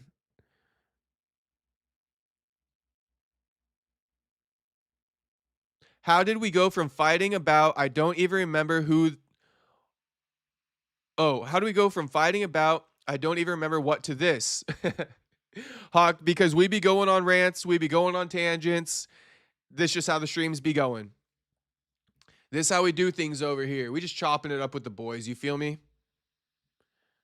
I know you guys just like some chat. Some nice banter, you feel me? We just bantering. We argued for long enough. Shit, but I really didn't deliver on this stream. So let me deliver something for you guys, all right? Let's start fresh on something here. When I say I didn't deliver on the stream, I feel like I delivered. But I didn't deliver based off the headline. So let me show you guys. There's a UFC fighter who almost died. Not a UFC fighter, sorry. An MMA fighter who almost died. Shout out Vallejos. Pulled that shit out of his butt.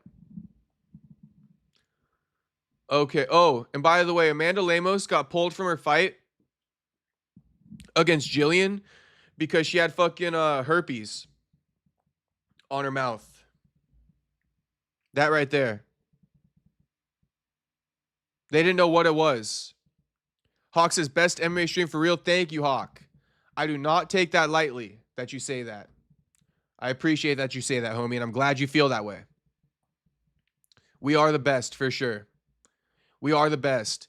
Hawk, you missed something crazy I said last night. Best streamer straight up. Thank you, Hawk. Thank you. Much love, homie. Like I said, I don't take that shit lightly. All right, since Hawk said that, I'm going to say something wild that I said last night. Shit, I'm going to feel so weird saying it again. But last night, I'll explain the whole story. Amanda Lemos eating oysters. That's hilarious, Jew. Last night, all right, Soda Pop was on my ass about my low attention span. And by the way, I was re-watching the stream last night during the fights. And bro, I was so tired. I kept spacing out and shit like that, like doing other bullshit. Just going like minutes without talking. That's besides the point. I'm back on the subject now. Soda Pop, he told me last night, he's like, bro, you got a terrible attention span. Because I was telling him that I watch movies like 30 minutes at a time, essentially. Or like, you know, I can't watch a whole movie straight through. And on top of that, I can't even sit down on the couch and watch a movie. I gotta like fucking, I gotta be watching the movie on my phone. Like I can't watch a movie on the TV and just sit there. So I gotta be on my phone watching the movie. Half the time fucking scrolling while I'm watching. Or just be doing something else like folding clothes or doing laundry or something. Anyway, Soda Pop responds to that and he tells me, he's like, you got a bad attention span, homie. And I was like, dude, I got a bad attention span, but this is why. Because technology's so crazy these days. And then I gave him a wild example. All right. I do this with other things too. But just to be funny, this is the example I gave him. And I've done this. I ain't telling you guys I haven't done this. I definitely done this. But my attention span low. Because shit, you can be watching corn, boys. You could be watching corn on your phone. You boys done this. Tell me who done this. You could be watching corn on your phone, right? Then you can fucking swipe that video up in the right corner, be watching it on the mini player, pull up a whole separate tab, and get a whole new corn video up. You could be watching 2 corn videos at one time simultaneously. And that's why I got a bad attention span. That's why I got a bad attention span.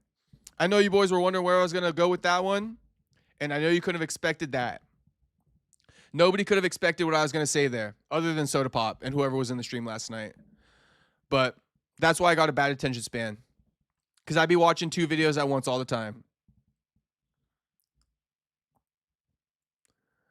And then, see, I be catching you boys off guard all the time. Dylan goes, putting a baby in her caught me off guard and had me dying. Hey, I got you, Dylan. I got you. Shit, I'm here to entertain the boys. I'm here to entertain the boys. Goon maxing. Tom, hey, we got Tom Berry to drop in here. Look at all the boys. Look at all the boys here. Hey, if you know, you know. All you boys done it. Don't fucking lie to me right now. All you boys done it. All you boys done it. Hawk going, yo, Ruby Z, Castro, you crazy, bro. I haven't even seen Ruby Z in the chat at all tonight. But we get Ruby Z in here when I say something wild. Tom Berry, too. Tom Berry just sitting there enjoying. Tom Berry's sitting there enjoying. You heard what I said. He ran to his phone to fucking comment. Shout out fucking Tom Berry. Goon maxing. Shit, that is what I call goon maxing. For sure. That's definitely goon maxing. That's definitely goon maxing. Juice says, I do the same shit. We all been there. We all been there, bro. We all been there. Even when I watch like Netflix and shit, the Netflix is usually in like the mini player up top, and I'm doing other shit. I'm doing other shit. But that was the best example. The fact that you could watch 2 corn videos at once, the mini player and the full screen. That's how we living in the Big 26, boys. Shit, we've been living that way since the Big 24. Yeah, I do the same. Hawk, proud of you, bro. Shout out to Hawk. My man's Hawk. Hawk, this is why you always got to drop in the stream. No matter how much time passes, I always got something for you, homie. I always got something for you. You haven't been in here in like a month, and I deliver that to you, homie. Everybody liked the stream right now just because of that. Anyone who hasn't liked the stream, you better like the stream right now. If you ain't double corning, you ain't doing it right. Shout out to Jew. You ain't doing it right. Shout out. Now, I'm not telling you boys to just be goon maxing 24/7, all right? But shit, you can dabble on 2 corn videos from time to time. I ain't gonna blame you. I ain't gonna blame you. Dylan says, when you can't decide what corn to watch, so you said screw it and put on both. Facts, though. 100,000%, Dylan. 100,000%. Tom Berry says, I prefer to smartcast corn to the big screen, but have the audio Bluetooth to the earbuds. Oh my God, Tom Berry. You know, that's a legend. That's a veteran move right there. That's a veteran move. I feel you on the earbuds, Tom Berry. I ain't never smartcasted it to the big screen. If I did, I would fucking admit it. But I never did that. But definitely the headphone, it turns it up a notch. It turns the experience up a notch. I will give you that one. I prefer corn with the headphone, but 90% of the time, I rock it with no headphone. 90% of the time, I rock it with no headphone. Okay. All right. That was the wild and topic. I know you boys were going to love that one. That's why I had to fucking say it twice. But yeah, I dropped that in the stream last night too. All right. The fighter who died. If you guys want to comment more on the corn, go for it. I ain't going to stop you. But I'm going to move on to the next topic real quick. This fighter almost died yesterday in WOW. Apparently this organization is called WOW. And someone said, I will never watch WOW again. What referee Antonio Garcia Morales did is unacceptable. Revoking his license is mandatory. Ibragimov could have lost his life in a company that today has shown itself to be in the hands of thugs. What a disgrace. And look at this dude. Let's take this video from the top. Últimos segundos va a terminar el asalto y ya veremos si esto va a continuar. Ninguno de los dos parecía tener muchas ganas de continuar, pero esto no tiene sentido. No puede. No, pero está noqueado. Está prácticamente fuera, sí. Mira, Sanaído está noqueado, por favor. Está prácticamente fuera. Está fuera. No, está claro, no tiene que volver. Esto, Alex, ahora sí que tiene la oportunidad los médicos de pararlo ellos directamente. Sí, el médico no deja continuar, si no se puede poner de pie. No, esto es una parada, ¿eh? Esto va a ser una parada. ¡Se acabó! ¡Victoria para... Bro was actually fucked. That's crazy. That's crazy. Dylan goes, I smartcasted it to my old home projector. Damn, on the home movie theater? I honestly don't even know how to use that SmartCast shit. I've tried it before. I don't think my TV's compatible. Here's another angle from somebody's phone in the arena.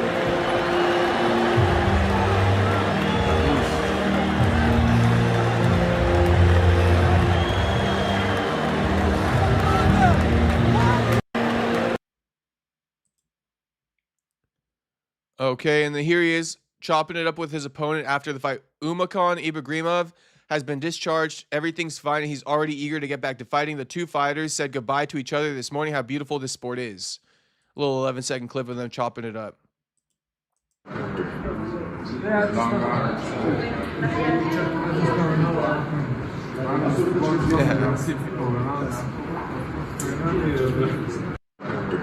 Shout out to HT. HT goes, a lot of the time, if you don't see us reply, it's due to we agree with a lot of the stuff you're explaining and enjoying your conversations and crash out at the same time. HT, much love, my brother. I know that's how it goes. I know that's how it goes. I know that's how it goes. So no worries. That's why I be calling it out though. I be rage baiting you guys a little bit. Like when you guys were quiet earlier, I'm like, shit, where the boys at? Where the fuck you boys at?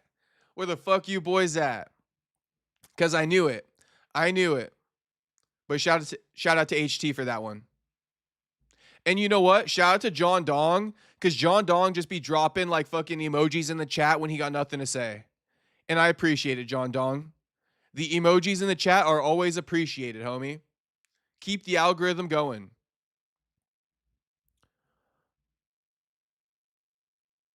Let's see what Hawk says. What happened to him? He was just getting beat up bad and the ref didn't stop it. I mean, I guess so, Hawk. I mean, that's what people are insinuating. But to be honest, you know, when I was watching that, I'd be lying if I didn't think like, was he just exhausted? Because you could collapse from exhaustion too. I know he was beat up though. I think it was a bad look on his face being that beat up. I didn't watch the fight to be honest with you, so I don't know. But he could have fell from exhaustion, but they did stop that fight right after that. So I don't know. I don't know. I'd have to rewatch the fight. If anybody saw the fight and wants to provide context in the chat, I'm already telling you, I ain't seen it, so fill us in. But I guess what I would say about that a little bit is like, if there was no opportunity to really step in and stop the fight, and it was an even ass beating on both ends, because the other guy was pretty bloodied up too, then I don't know how much I want to blame the ref. You feel me? But if the ref clearly should have stopped the fight and he didn't, then yeah, he deserves blame. I just didn't watch the fight, so I don't know. But that's what I would say. I'm not sure if the fighter collapsed out of exhaustion or because he was badly rocked or something like that. It was a short clip. Tom Berry, just don't accidentally cast corn to the neighbor's living room or a fucking McDonald's menu screen. You got to name your device something specific. LOL. Okay. All right, Tom Berry, that's a good tip. That's good advice for when I do get the SmartCast going on my TV. Shout out Tom Berry for that. I'm going to definitely make it a specific name. Definitely not going to make it like some average-ass name. Dada 5000 almost died in the cage in Bellator in his fight against Kimbo Slice. I remember that, Dylan.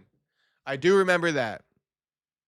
Also, we're not going to cover this one because it's probably a long story. Maybe we'll read it tomorrow. Oh, I also asked Joaquin about this one. I asked Joaquin about this in the interview, and I said it. I said, hey, you called Israel Adesanya a sweet motherfucker, and then you said that you would give him a sample, but you don't like boy puss. And I was like, what does that mean? So you boys got to see the reaction to that one too. You boys got to see the reaction to that one too.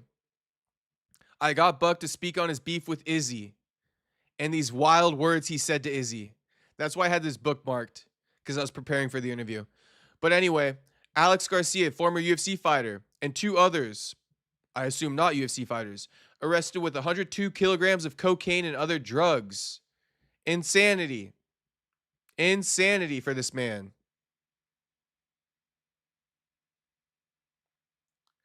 Soda Pop, I don't know if you're the only one who dropped that in the chat, but literally that's been dropped in the chat before.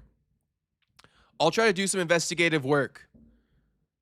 I will definitely try to do some investigative work. I don't even know where to begin on that shit. Maybe I could reach out to some of his training partners or something like that. We got to follow some people that like live in the hood in LA and see if they're posting like free D-Rod. All right, so to pop, I'll look into that.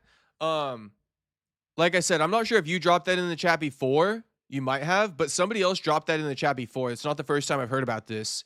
D-Rod, Jacob, you got to do some detective work and find out what happened to D-Rod. People have been saying he's in jail in Mexico. Random accounts have been saying it, and he hasn't posted at all since like the Holland fight. Damn, bro. All right, I'll take a look at it, Soda Pop. I'll take a look at it. If you come across any of those posts, drop it in the DMs in X, and I'll take a look at it. I don't be good at opening up my DMs in X. My bad on that. But if you got anything, I'll take a look at it.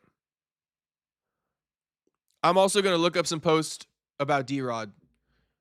Shit, we could even search D-Rod's name right now.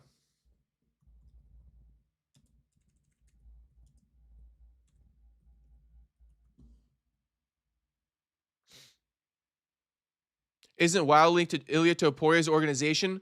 Was that Ilia's organization, HT?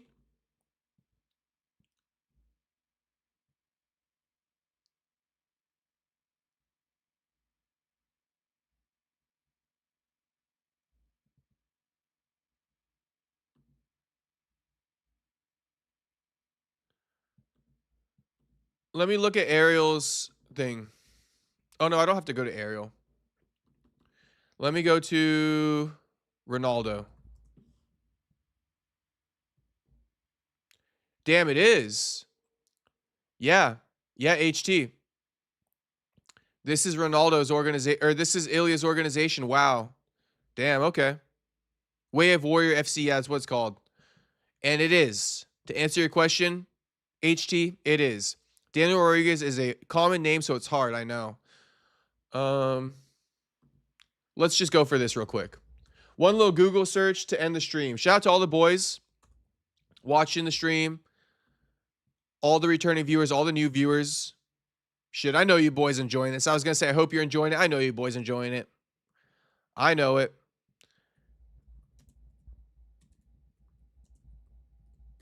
But shout out to you guys for always coming back and watching.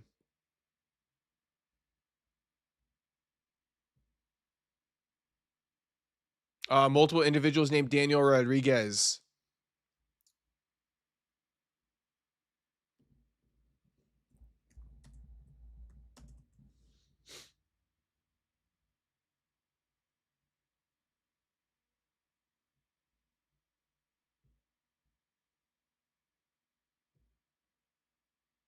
So here we get some of the reports, right? Check it out, Soda Pop.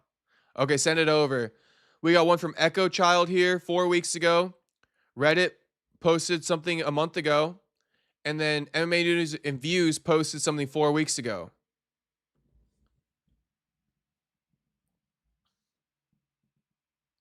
Rumors of D-Rod stuck in a Mexican jail. No official reports as of now.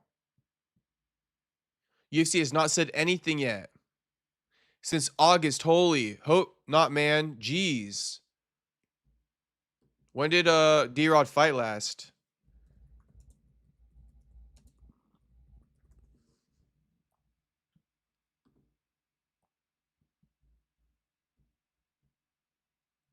Fucking Tuxedo. I haven't heard of Pete from Tuxedo ever since he lost that poll. Motherfucking Tuxedo. July. And he got arrested in August. Damn. Literally no news on it though.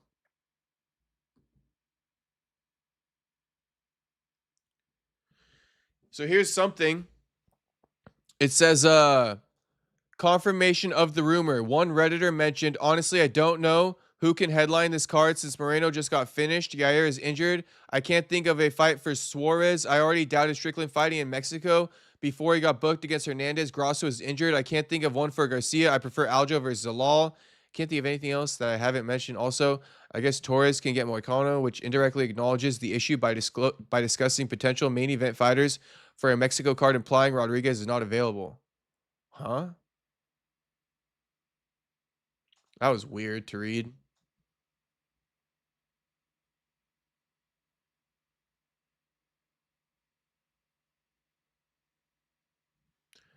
Another one said Gilbert Burns versus D-Rod. Pretty much what I said for Reyes versus Walker, indicating that Rodriguez might be involved in a fight, but the context suggests some uncertainty around his participation. These are just such fucking... There's no information.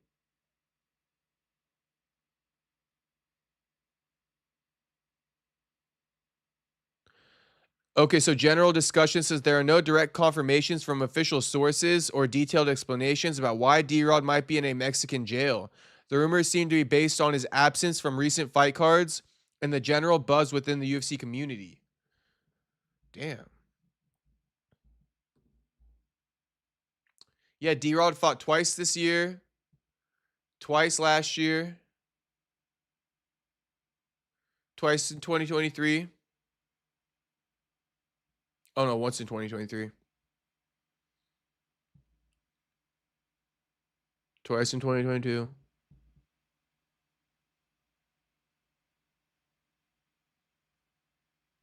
Yeah, man, I don't know. Did the recent win streak go to his head or something?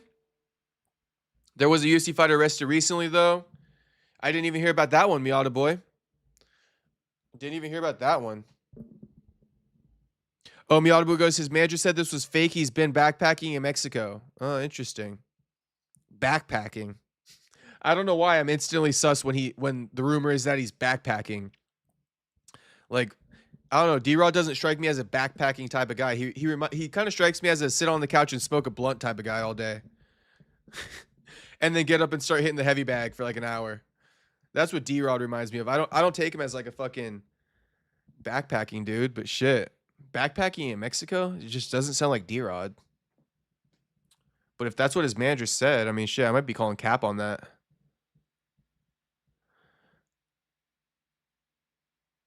Oh, Soda Pop goes, I thought he was going to be the fighter in your title about the Coke. And you found a post, you're going to send it to me? Okay, Soda Pop. Send it over. Nah, the fighter about the Coke was Alex Garcia. But I don't really want to like read into it right now. I'm tired as fuck, actually. It's 1:30 over here. Fucking 4:30 Soda Pop's time. D-Rod looks like what I imagine Labubu got to look like. Shit. Take like 5 inches off D-Rod. Take like 5 inches off D-Rod and keep him the same weight. Like 210. Take 5 inches off D-Rod and make him like 210 pounds. That's what Labubu guy looks like.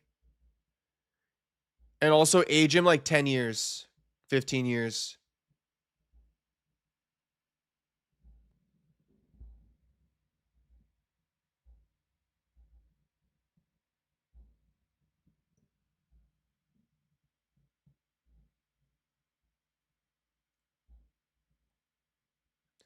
Okay, so there's this tweet that Soda Pop sent me. He goes, me and a few friends went into Mexico through our connection in the federal police. UFC fighter Daniel...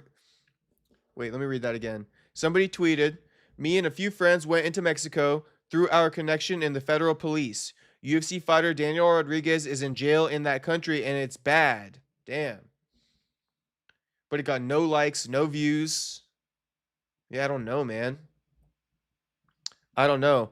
But Soda Pop, shout out to that baddie that Loco pulled that you sent me, man. Shit, shout out to her. She a law student?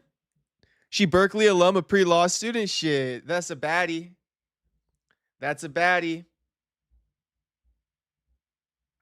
Loco should definitely hit. Shit, third pick from the top, Soda Pop. Third pick from the top goes hard. Little sexy beach pick. Make sure your window not open. I know. It ain't open. It ain't open. Like last time. Like motherfucking last time. Nah, the Labu guy, like a short, he kind of... I just be saying funny shit to you guys, but it's true. He kind of looked like a chode. You feel me? I ain't said that word in a minute, but he kind of looked like a chode a little bit. All right, boys. Shit, that might be the best way to end it with that fucking comment right there. All right, boys.